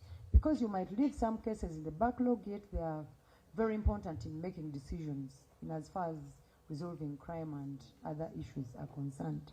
Honorable colleagues, I request that we leave that at that, because being Madam Chair, officers, they will take Honorable Grania. You cannot solve that as of now. So determine what to handle depending on agency, all that. Otherwise, you cannot have. You see, so let's have that sense of crime scene response vans to support forensic operation. Accounting officer, the auditor noted that that DIGAL had not prioritized the budgeting and acquisition of vans. By the end of the time of audit in September 2025, the planned crime scene response vans had not been acquired. A discussion with the DIGAL and top management revealed that the absence of dedicated response vans, ordinary pickup vehicles are being used to transport exhibits from scenes to crime and regional laboratories to the central laboratory. So you use pickups, wheelbarrows, whichever is available. You can use, whoever offers a van, you just use to carry these, Honorable Chair, yes, it. Okay, please. We know that it's not easy to get money to acquire all this maybe at a go, but you'd also tell us, when you use these ordinary vans, what do you improvise to make sure that you take care of the defense of these samples, to maintain the integrity when you are collecting them using the ordinary vans? Is there any wisdom that you apply now that we are not using the customized vehicles for the purpose? Yes, Accounting Officer. Yeah, thank you very much, Honorable Chair and Honorable Cyrus. Yes, it is very, very, very important to note that we had budgeted for the mobile forensic vans to help us to respond to the scenes of crime and pick exhibits. Also, we had also put forward a proposition to acquire, I think, this current financial year, but we have not had budget for that. It has remained unfunded. Now, even this next financial year, we have already also put it there. But we need to have this. How do we carry the exhibits right now? Yes, we use the ordinary vehicles. But of course, dedicated vehicles from our facility and appropriately carried. If it is a firearm, of course, you know how to carry it, and there is security. If it is a sample which needs a cold storage, we have got the cold boxes with ice packs, which we use for carrying. If it is, of course, samples for maybe marijuana or whatever, of course, you bring them as they are at room temperature, because it doesn't do anything wrong with that. Chair. So we do that. But you must note that most of these samples are submitted to us by police. And it is from that time when they are submitted to us by police that we can now start analyzing. It is only when we go to the scenes of crime. For instance, we have been invited to the fire scenes, where there is a fire scene. And it is where now we go with our facility, the kits to help us in and picking the key evidence from the scene of crime. Because we need to know whether there was an hydrocarbon used to accelerate the fire, what could have been the cause of the fire, and our team of experts can now pick this using some of the equipment we have. So we needed to have these mobile forensic labs with analytical equipment which can now profile at source, and we can now get the preliminary results at source before they can now bring them to our facility for confirmation. So that's why we need this. It is to improve our response time. It is to improve that we can now reduce the delays in processing some of these exhibits. We can do the preliminaries from there and then. Because if it is an hydrocarbon used in a fire crime, a fire scene, definitely you need to have the filters. Madam Chair. Madam Chair. Yes, sir. I'm just, at the way we are proceeding, in my opinion, the accounting officer is being so honest, is bringing out the actual requirements. And I was sharing with my colleague here, this is a very strategic and very effective, rather required institution. I think what it's all about is we design even our budgets and even prioritize them, the areas that is required. What is literally saying, and which is affecting all this, and this we can be questioned, are the issues of funding. So I'm not answering. In fact, I'm finding it difficult even to what to ask. I don't know. My colleague in the neighborhood here is maybe saying to it, what he's saying are accused, which are not happening, and therefore impeding on his work. And I don't know how now we are going to. I don't know how. My question would be, how should we proceed? Because he's not saying exactly what's required. I need these tools to do my work, but I'm not getting the tools, and I'm not getting the funding. Thank you, Honorable. Honorable Sound. Mr. Accounting Officer, just one line I'm going to read for you from the author's observation.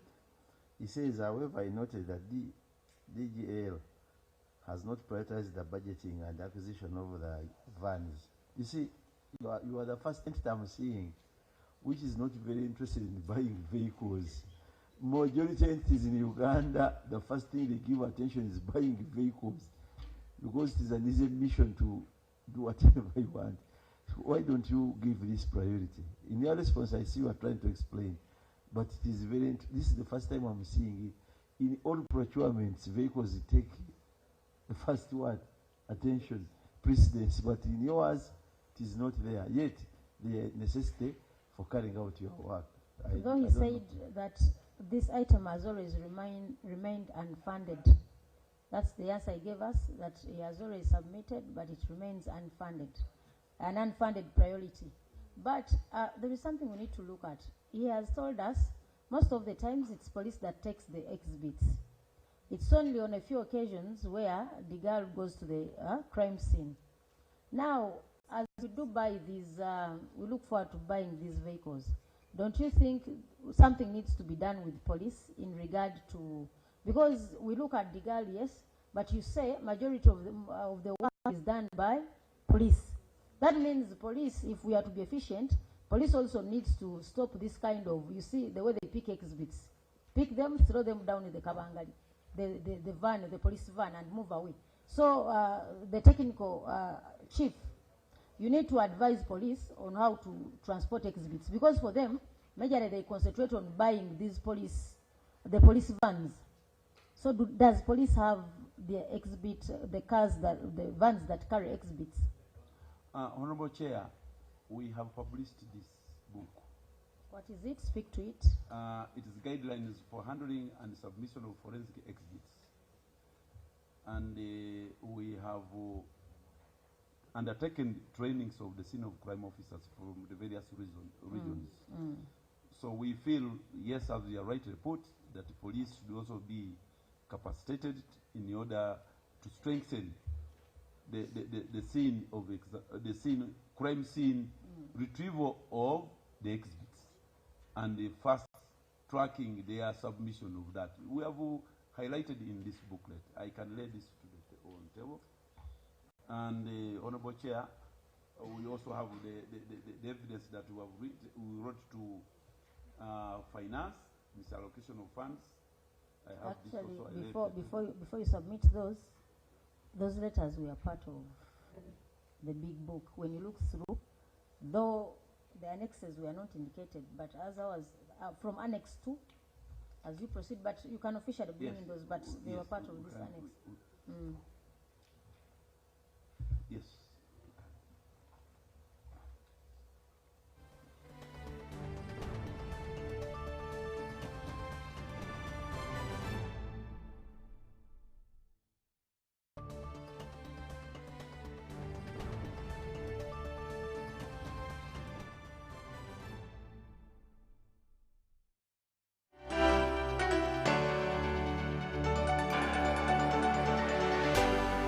UBC, inspiring Uganda.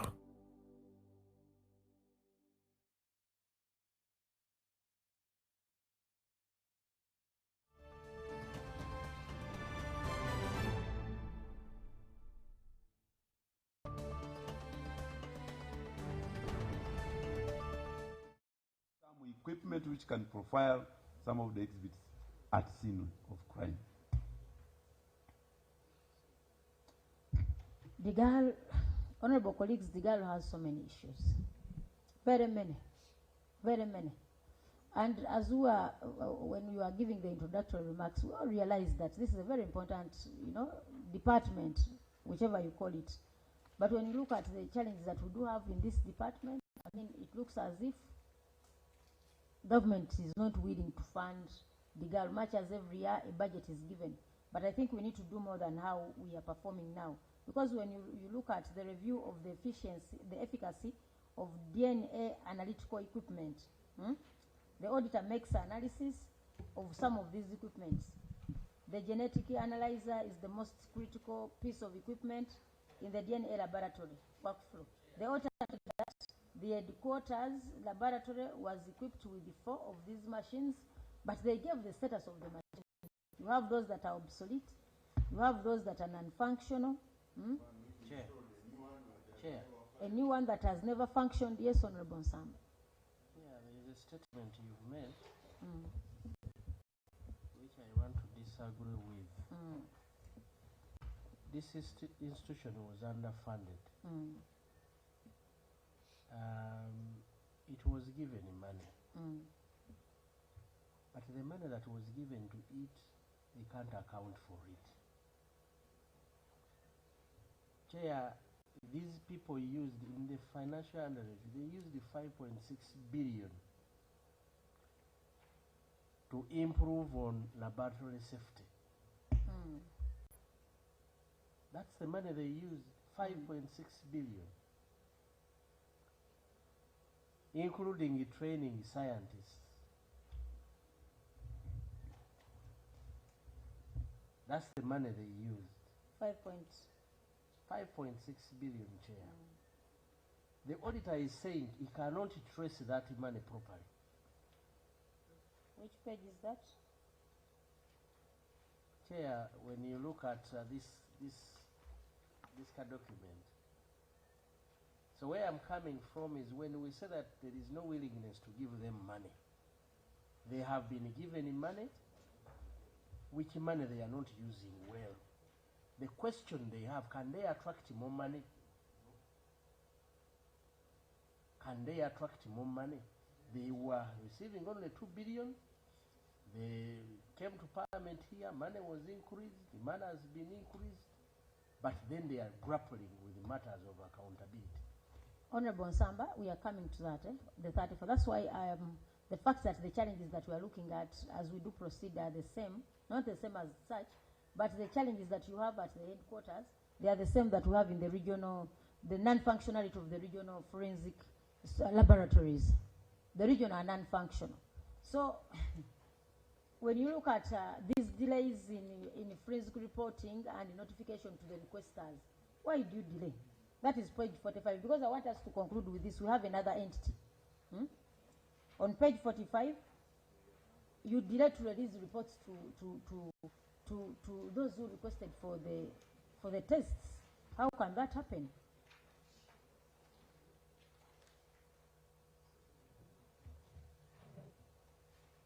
Honorable Chair, as you have put it to us that the delays in releasing the reports, yes, we have issues which delay us to release the reports. One is, of course, the consumables and reagents, which are also delayed. Two is that for the regional labs, as I write report, that we don't have enough manpower to handle some of these things at the regional lab. Three is that we have got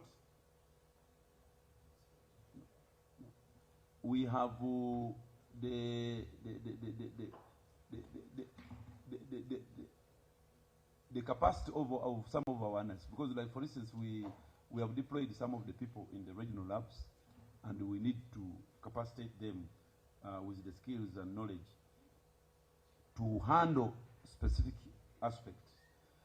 And the issues of delays to submit the finished or completed reports, we have designed an SMS platform where we notify our clients, whether police, whether individual independent clients who submit some of their requests for us to do the work. So we have this in place, and it is going to assist us to reduce the delays in the concluded cases to be submitted to the various people. Maybe through you, Honorable Chair, I can request the Commissioner Tassis if he has got anything to... Before he comes in, could this be true, as observed by the auditor, under 3.72? The auditor notes that furthermore, I noted that 51 legacy cases submitted between 2009 and 2011 were only completed in 2024-2025, reflecting delays of 14 to 16 years. 109 forensic cases received between 2014 and 2019 took an average of 8 to 11 years to be concluded. 30-day benchmark, with many taking between 1 to 3 years to be completed. So could the issue of the reagents be the problem, that you take 11 to 14 years, 8 to how many years to have some of these cases handled? Could that be true? And Madam Chair, some of these cases are required by courts of law. So, yes, they are required as evidence in the courts of law, right? So, keeping them for 14 to 16, that means you are part of people who are creating court backlog. Honorable Chair, yes, indeed, the auditor noted that there was a delay in resolving some of these cases, but it was not out of fashion or style, that it was intentionally to delay justice. Though it looks like that, Honorable Chair, but it was not an intention that we should delay justice. We have been engaging ODPP that we can carry out a weeding exercise where some of these cases were already concluded in courts of law, and they are still with us. Already when they are already been concluded. So we intend to liaise with the ODPP that we could see which of some of the cases which have been concluded. However, it is not our style that some of these were still pending. No, Chief, we are giving you an offer for lunch for this, because a delay of 14 to 16 years, sincerely.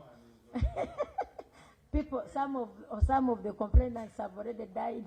You know, I'm telling you, how I wish we knew some of these cases. A case that takes, 14 to 16 years.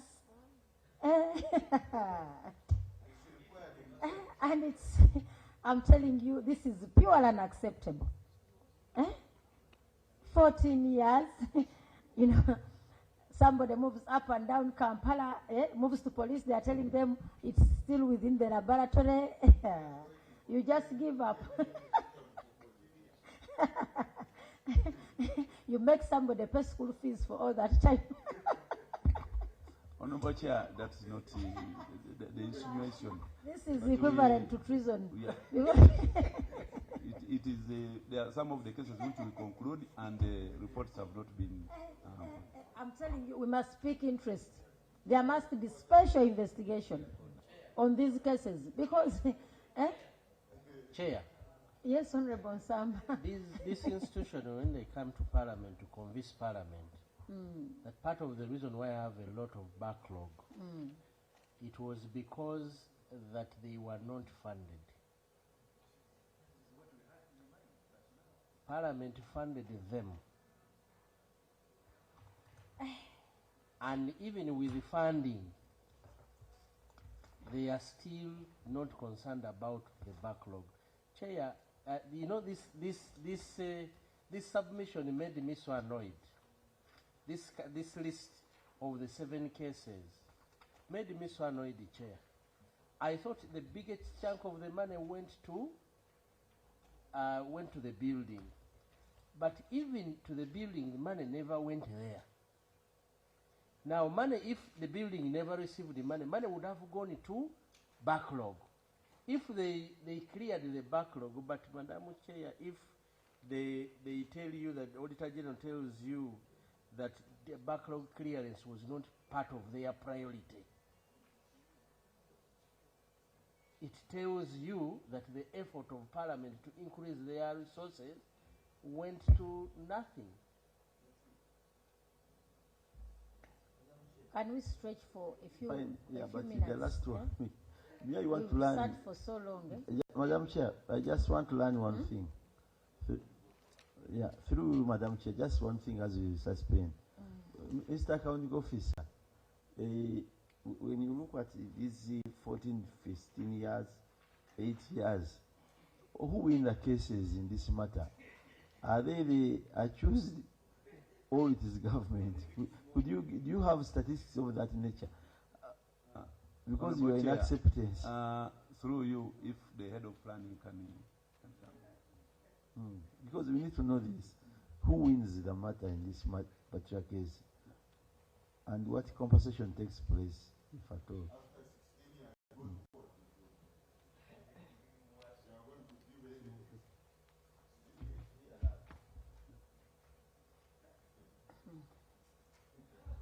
And they are going to do the same for some of these petitions in elections. You will take 14 years to get a report.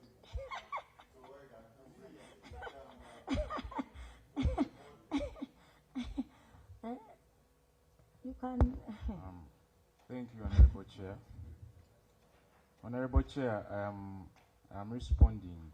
If you allow me, I'm responding to the matter raised by the Honorable Member of Parliament regarding this template. We shall handle the template. We've not gone to the template, huh?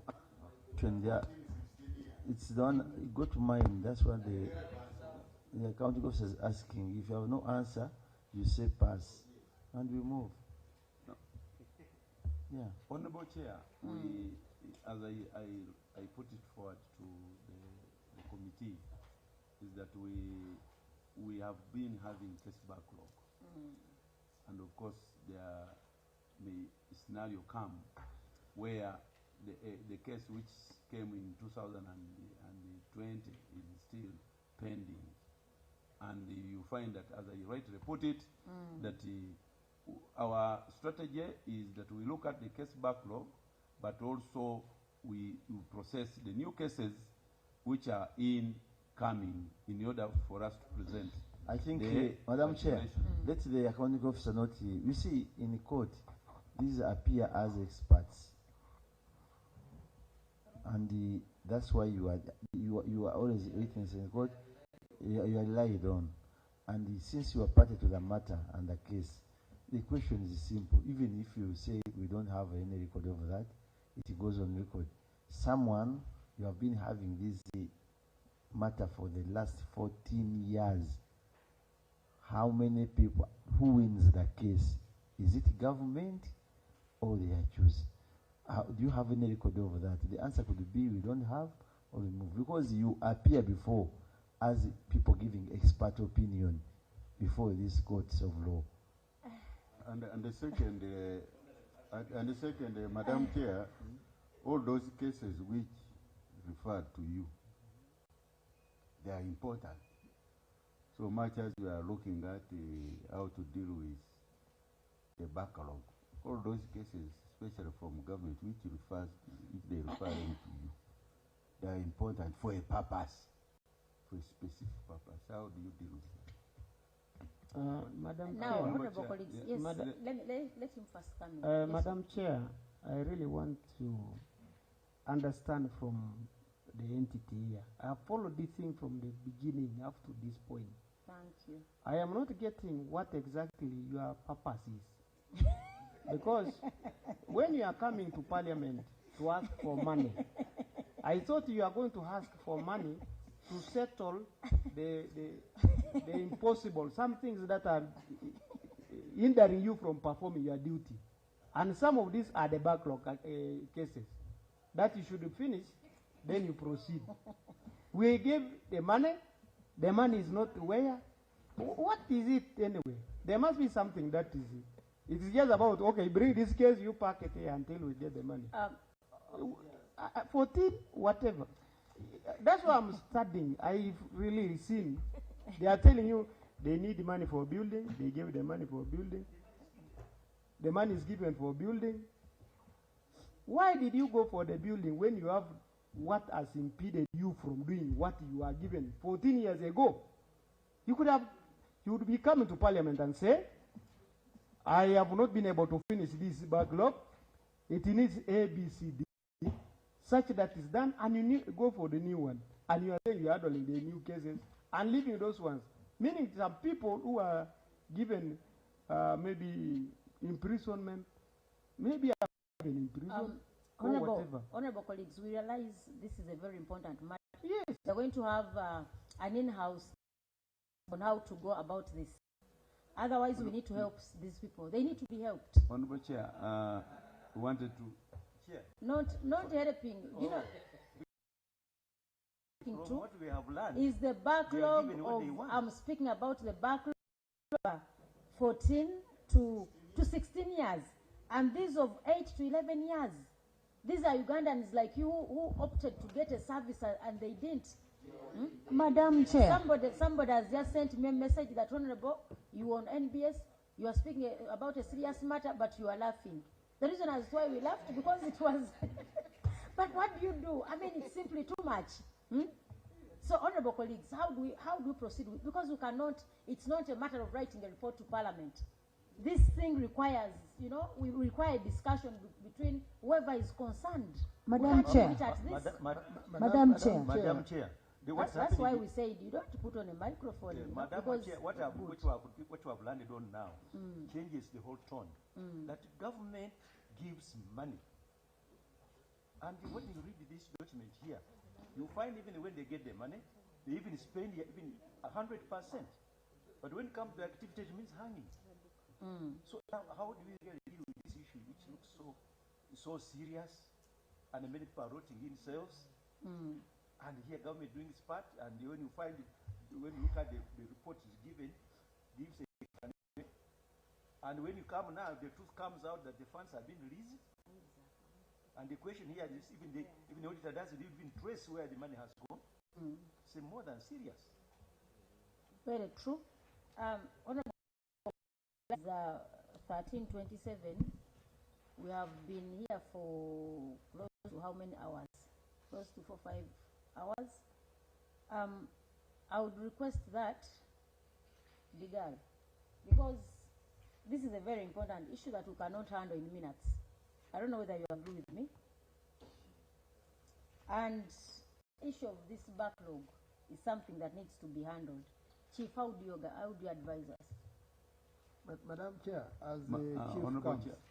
Let him first come in. You are going to. Honorable Chair, I wanted my colleague to come in and give. Honorable Chair, and through my accounting officer, the cases the auditor was talking about, and actually some of them include completed reports. The girl appears in court as an expert. An expert is invited. The main reason, the girl cannot invite themselves to give evidence. Despite the fact that they receive the samples, they do the analysis, they come up, so the resources go to the analysis. And the auditor is mentioning about the reports which are ready, but they were not dispatched. What we have done as an entity, we have developed an application, an SMS application. If you bring your report, your samples, when the report is ready, you get an SMS, either from either it was an individual submitted, or either it was police. So the particular responsible officer for that particular sample, when the report is ready, is given an SMS. So we believe that when this is effective, we shall not have issues of having reports for those periods. So this issue is coming in that you would find that someone is there, but the report is ready. And as the girl, we did what we were supposed to do as an entity. The girl, when is the service delivered? Is it delivered when you do your part, or when the beneficiary receives the service? Chair, when the beneficiary receives the service. Chair. But we have done... Chair, I want to refer this gentleman to a statement by the auditor. Chair, it is on page 46. And paragraph 1, 2, 3, paragraph 4. He said that contributing factors include historical staff shortages, under-capacity laboratory infrastructure, and incomplete workflow systems, particularly in the toxicology and forensic biology divisions, limited technical capacity, and insufficient specialized staff further slowed down the processing of complex analyses, while delays in the police picking up completed and reported cases also affected turnaround times. Now, what you're trying to explain to us is the last bit of the statement. Your bigger problem was not the police failure to pick up reported cases. Now, that was part of the problem. But the auditor finds out that the problem you identified to him at that time were these other ones. Is it because we are senior 6, eh? If I may seek for clarification, how long has this gentleman been in the GAL? For how long have you been there? Yeah, just to generate my question. How long have you been there? Yeah, 3 years. You are not proper to answer this question. Because you see, Madam Chair, once you hear the statement, I noted that 51 no legacy cases submitted between 2009 and 2021 were only completed in 2024, reflecting a delay of 16 years. We know what takes place in investigations by police and the conclusion of files in court and summoning them to the state.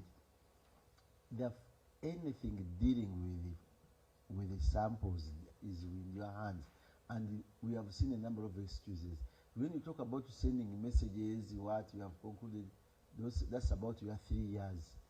So you are not competent enough to respond to this query of 16 years because you are not yet, you are still new in the entity, Madam Chair. Honorable Chair, the auditor noted that we concluded cases which were submitted in 2000 and 2009 in 2024, 2025.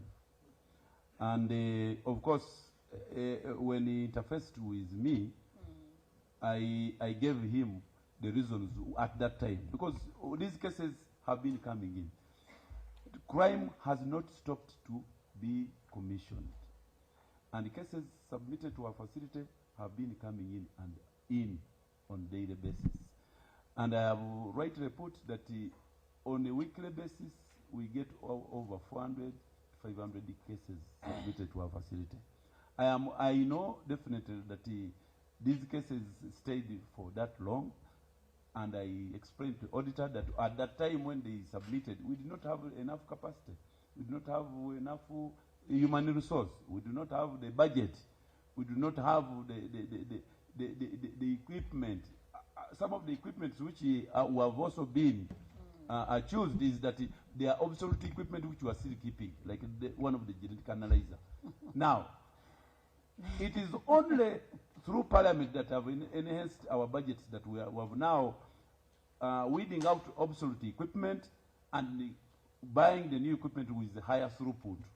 That's why we are now at it, the case backlog as it was, and the new cases we try to conclude.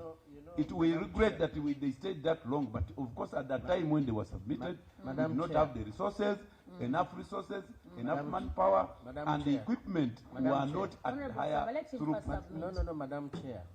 Accounting officer should now, our turnaround time is a 30-day turnaround time. We moved from 190 days. We moved to 160 days. We came to 120 days. Those reports are there. We came to 90 days. We came to 60 days. Right now, our turnaround time is 30 days. Because of the capacity which the government has put in our place, we have got the new equipment. The genetic analyzer, which is obsolete, which you see here, has got low throughput. The new genetic analyzers which you see here right now, we have got a higher throughput. That's why now we are at it. The case backlog, we do it, and the new cases we resolve. Honorable Samba. Thank you very much, Chair. Now, on your last bit of your last submission. Yes, Honorable. That's what we want as Parliament. We want you to speak to us to say, I was at this number of cases. Yes. With the money that I was given to me, to our entity, we are able to achieve A, B, C, D. Now, the auditor would have picked that. Unfortunately, with the 34 billion, he couldn't. What like the last statement, you saw all of us kept quiet. You've talked about the turnaround time that came from 90 or 140 days to 30 days. That's what we want. Okay? Now, the auditor wanted you to know, with the money you received, you had these machines. Your target was to acquire which machines? Because that should have been in your plan. Yeah. And what achievements would have been part of that? Yeah. But if you can't explain how you use the 22 billion, if you can't explain to the auditor, you can't explain how the 5 billion was used, you can't explain how your budgeting took 1.8 billion. If you can't explain that to the auditor, then it becomes a problem. Yet those, like what you've just said in the last bit, I almost withdrew my submission because that's what we expect. We expect you to say, my backlog was standing at this level. Now our backlog has reduced to this. If you gave us 1 or 2, 3 years, we would have resolved that. And then Parliament will sit here and we say we are doing some work for the people of Uganda. Honorable Chair, Honorable Nsamba is now talking to me, and I have to say that we started our case backlog at 5,000. 5,000. Right now we are. Yeah, we have got the figures from 2020. Yes, 2016, 2017. Like that. We had 5,000 cases in our facility. We have been at it going down. Now, the setback which we had was during the COVID. We had a COVID effect. We could not bring in experts to come and assist us with is maintaining our equipment. We could not have, yes, these are cases. These are the cases. Now, the effects of COVID set us back. Crime continued to continue. Now. Yes. Yes. Now, as so that we stand up as we see. Even the only the accounting officer had actually explained those scenarios. Isaac, as he goes on to explain, we must appreciate that there is a problem. If you went to query 3.73, failure to conclude archived forensic cases,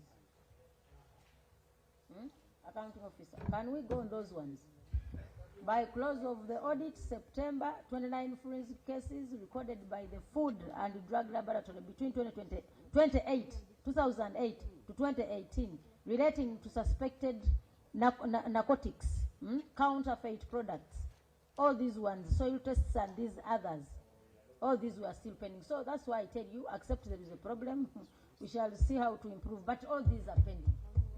From 2008, people brought food to be tested. I don't know whether you still have it or people ate it or the rats took it. No one can tell for all those years. 2008. 28, some people here, who is the Choma had just started work by 2008. So, sir, and what is challenging, you are telling us, with technology, we seem to be doing things better, eh? Yeah. But when you also go on your report on how you are faring on use of technology in solving your problems, you are still doing very badly.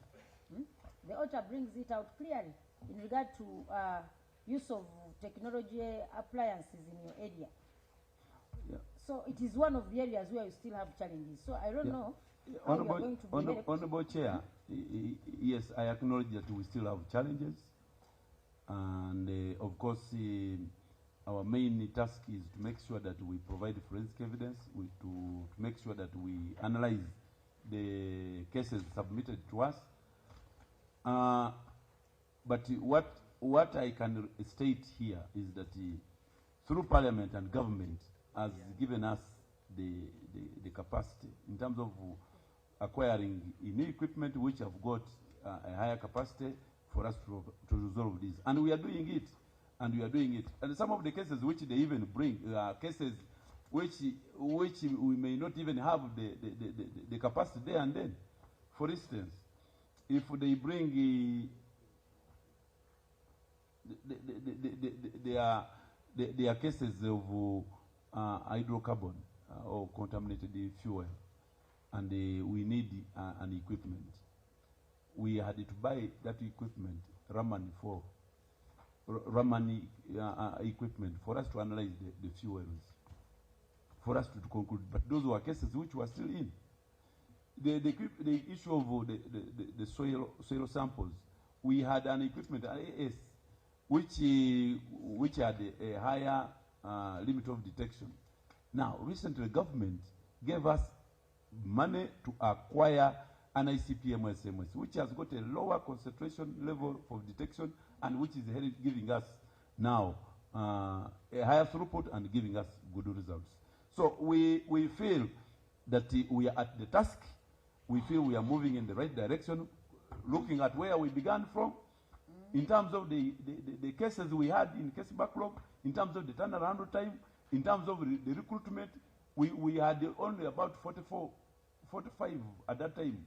Right now we have 86 people. We are now trying to move. And all these successes you see right now is because of what government has put in place, and for us now to continue improving our facilities. We might not be there yet, but we are on the tangent. We get your explanation, but I would also refer you to page 49 that refers to the review of your efficacy in regard to case management systems. These indicate your failures to digitalize the finalized case records. Those are the issues of IT we are talking about. Yeah. Because this would be a solution to all these challenges. But you still have many challenges when it comes to applying IT in management of your, in management of your cases. Underutilization of the laboratory information management system. All these are still challenges. Lack of integration among the girls' ICT systems and the key justice sector database. All these are still very big challenges. As you also speak to the reason as to why you went to Mbarara and constructed regional offices without having a title. So don't you intend to donate that building? Honorable Chair, we on the issue of that is page 6 land. On the issue of which you have right that the failure to digitize the finalized case records, we have started that because of course those were cases which were already concluded, and we are now digitalizing them to make sure that at least they have been put into the system, and we have started on that process, Madam Chair. We on the laboratory information management system, integration of our systems with other sector agencies. Yes, we are at it, and it was one of the resolutions from the Ministry of Internal Affairs, where we have had police, prisons, NIRA, DCIC, where we are now going to collaborate to have a system which is talking to each other. When we conclude, at least now the other sister agency knows that we have already concluded that case. Now police can now pick some of these through our laboratory, accessing our laboratory information management system. Now on the issue of constructing an analytical laboratory on non-titled land, government at that time convinced the local governments to donate land, because that was a project and it was under JLS and the law, justice law and the order sector. And at that time, there were a number of regional labs which were constructed. We have got one in Mbale, we have got one in Gulu, we have got one in Mbarara, and one in Moroto. I can reliably inform this committee that we have tried our best, because it is now an issue of the ministry. They put a mandate that each and every agency under the Ministry of Internal Affairs must acquire the land titles of where they are occupying.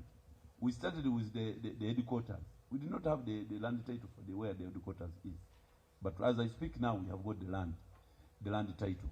We did not have the land title for Mbale, because the local government of Mbale gave us the land, but they did not give us the land title. We processed the land title, and we have gotten it. We did not have the land title of Guru, we processed, yet there was already a building. We went ahead, processed the land title, and we acquired it. On the issues of Mbarara, we have already started. They opened the boundaries. We have got the surveyor's report. We have written letters to the local government of Mbarara to make sure that at least now we can submit, we can have the title. Even that land belongs to the local government. So we have already started the process of acquiring it. You'll have to submit that evidence. Yes, I have evidence of how we have started acquiring the land title of Mbarara. Yes. My problem with the accounting officer is continuing to regularize legalities in his entity. Giving us all those areas you have developed without land titles, the weakness goes on you. Because this is an application between government and government entity.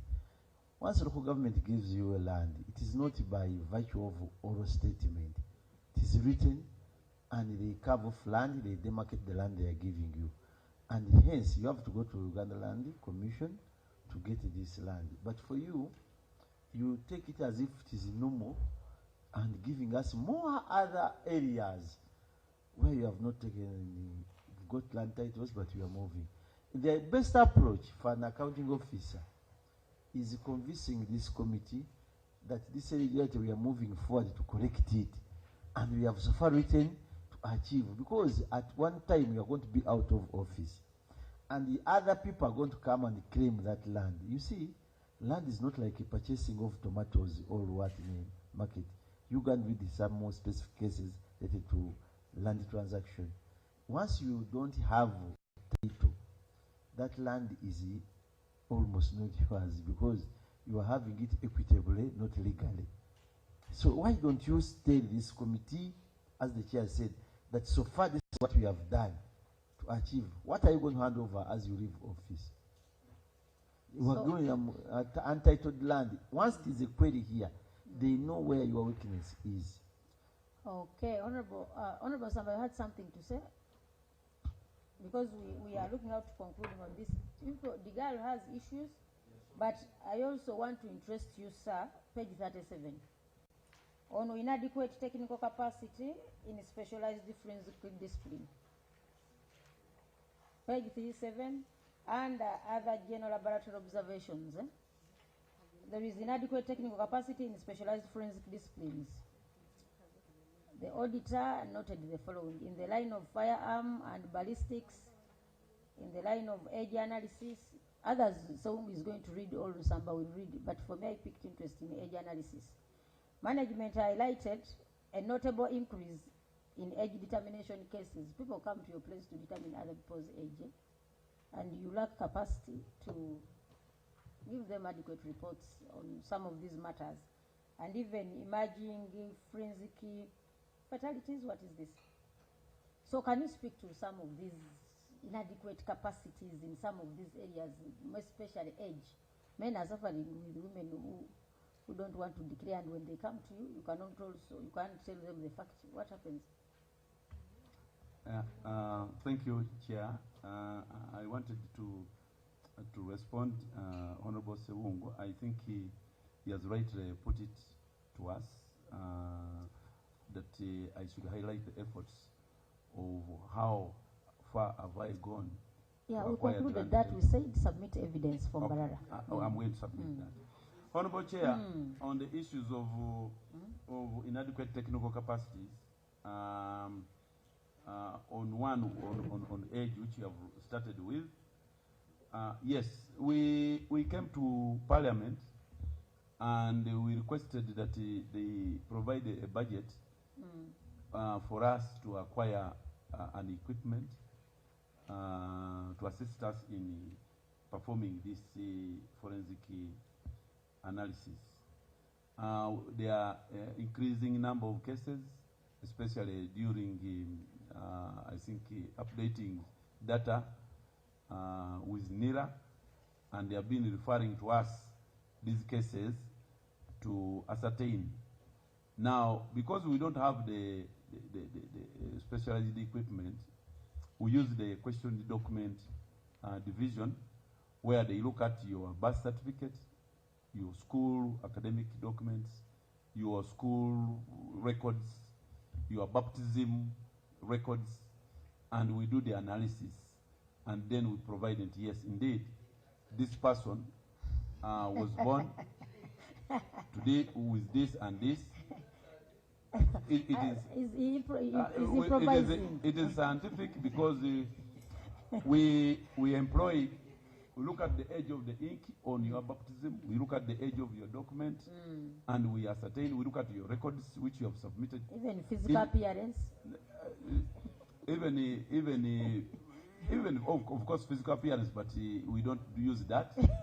we use other methods of analysis to ascertain, and we advise NERA that yes, these documents which this applicant has tendered in your facility, they are genuine, and it talks to the age of this person. However, there are these cases, petrochemical and hydrocarbon analysis. We did not have the capacity in this area because this is testing adulterated. I think even the Parliament engaged us in going around the petrol stations and picking this fuel. I remember Parliament engaged us, the Committee of Trade. We moved around with the team from Parliament and the team from Uganda National Bureau of Standards, where we went around, and of course there was a complaint that the fuels which they are selling is adulterated. So this is the capacity which of course the auditor noted that we got this request, but we struggled with this until we got to one small machine which we are using, but we lack the equipment. But of course also the technical capacity in terms of training. You know, training these people is very expensive. Our man of training is one of the things which they cut in terms of budget. The firearms and ballistics. This is a new area. It's an old area, yes, but the science around it, we are having new things, explosives. We are having firearms. So there is a lot of science related with ballistics and tool marking, which we need to capacitate our people.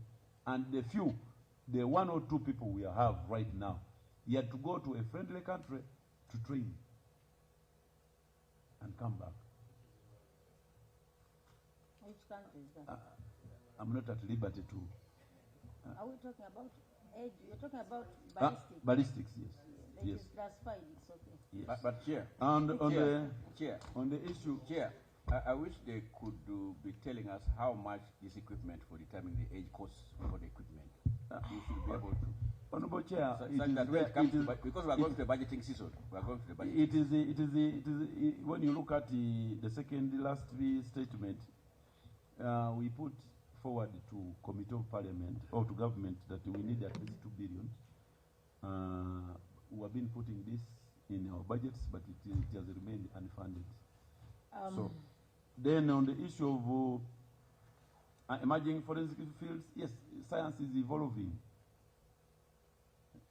That's why now we have been doing DNA using blood, using saliva, but now if only touch like this bottle, you need to do trace DNA.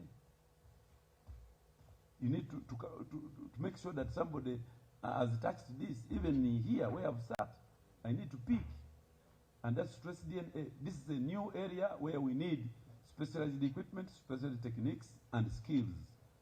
So we need our experts to be capacitated, and indeed these new areas where for us as a National Referral Forensic Laboratory, they refer to us every case, whether you can do it or we cannot do it. So we must make sure that we do it.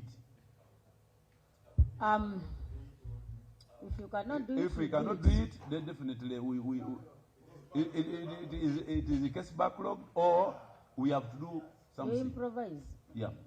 If you cannot do it, you do it. Now, honorable colleagues, just on that one. Now, if they refer to you, if you cannot do it, yeah, you do it or you don't do it. I want to find out, do you have at any one single point in time when your samples become obsolete and they remain with you there? The samples we try as much as possible, as I highlighted to you the book of handling of exhibits and submission and conservation of the exhibits. We try as much as possible to make sure that we keep our samples integrity. That's why that they don't decompose, they don't degenerate. DNA still stands. If they give us the blood sample dried blood sample on gauze, on a swab, on a buccal swab, on filter paper, on whatever. We keep that in dry state, it will not degenerate. So we still recover. There are cases now where they are using DNA. In the US, cases of DNA have been used for against cases or criminal cases as old as 50 years. So definitely we make sure that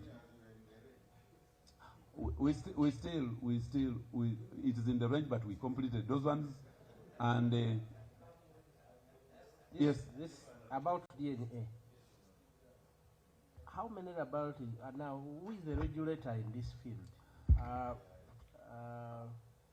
Because you're a player, are you the regulator at the same time? Honorable Chair, the bill which is in Parliament talks to that. For us, it was one of the concerns that the stakeholders said GAL cannot be a player at the same time a regulator, and that has been chewed in this bill which is coming up. It will be chewed. So long as you Parliament enact it. Yes. Yeah. Honorable colleagues, it's some 2 minutes to 2, and I believe it is unhealthy for us to sit for this so many hours. We need to relax a bit as we go for lunch. Chief, I want to thank you for appearing today, though we remain with unfinished business. As you realize, we've heard a lot from the girl, and I think you needed to have a whole day. We did not foresee this. So, colleagues, we've not handled the 34 billion. And that is the gist, that is where our work is. Now, the proposal is, do we give them 30 minutes after lunch? You handle this? Because we have Kampala, we have cases here, we have Minister of Kampala after this at 2. But remember, you are going to have 1 hour to 3 because it's 2, and we are going to have 1 hour of lunch. Honorable we'll Chair, give them another day. Honorable Chair, my prayer is that we can give the head of planning to submit to this particular aspect. If the time to submit was given to you and you submitted. So we need you to, this is the gist of the audit. Yeah. This is the gist of the audit. Honorable colleagues, allow, we are going to look through our schedule and we see how we can have them back specifically on this. Okay. At the matters where we were supposed to submit a few documents. The clerk will communicate because he has been taking notes. Honorable colleagues, I want to thank you for this fruitful interaction. I want to thank the girl for always improvising. It is girl now because it's now a department. Whichever it is, thank you for improvising. Science has never been easy, but we pray that things become better. Really, with this backlog, that matter of 14 to 18 years, that is pure unacceptable, and that's one of the areas where we are going to have a discussion with whoever is responsible to ensure that we see how people can be helped and timely. We have a canteen up. We can afford to give you lunch. But please, Max is going to take you to the canteen. You'll have lunch. We shall pay, don't worry. I know you don't have a vote for, you have a vote for welfare. All you came with money, but even if you have, we are going to give you lunch. Madam Chair, before you adjourn, in the 1 minute, I have to say this, that we need to congratulate him for struggling in that department. I've been around for long. When he had his budget of 1.2 billion, at least that trajectory, he has moved since. We congratulate you. Honorable Mudimi, before you leave, after congratulating him, how has the cost of DNA testing reduced when he was at 1.2 billion and when he's at 42 billion? I want to thank you as we defer the discussion. We'll have Johnny Masses as you get back to Wandegear. Is it Wandegear? Yes, ma'am. Okay. Honorable colleagues, thank you very much. Thank you for inviting us. Honorable Choma, you are going to see them off. You move with them to the canteen.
sente ko ne weeks bbiri omwana liza tizifuna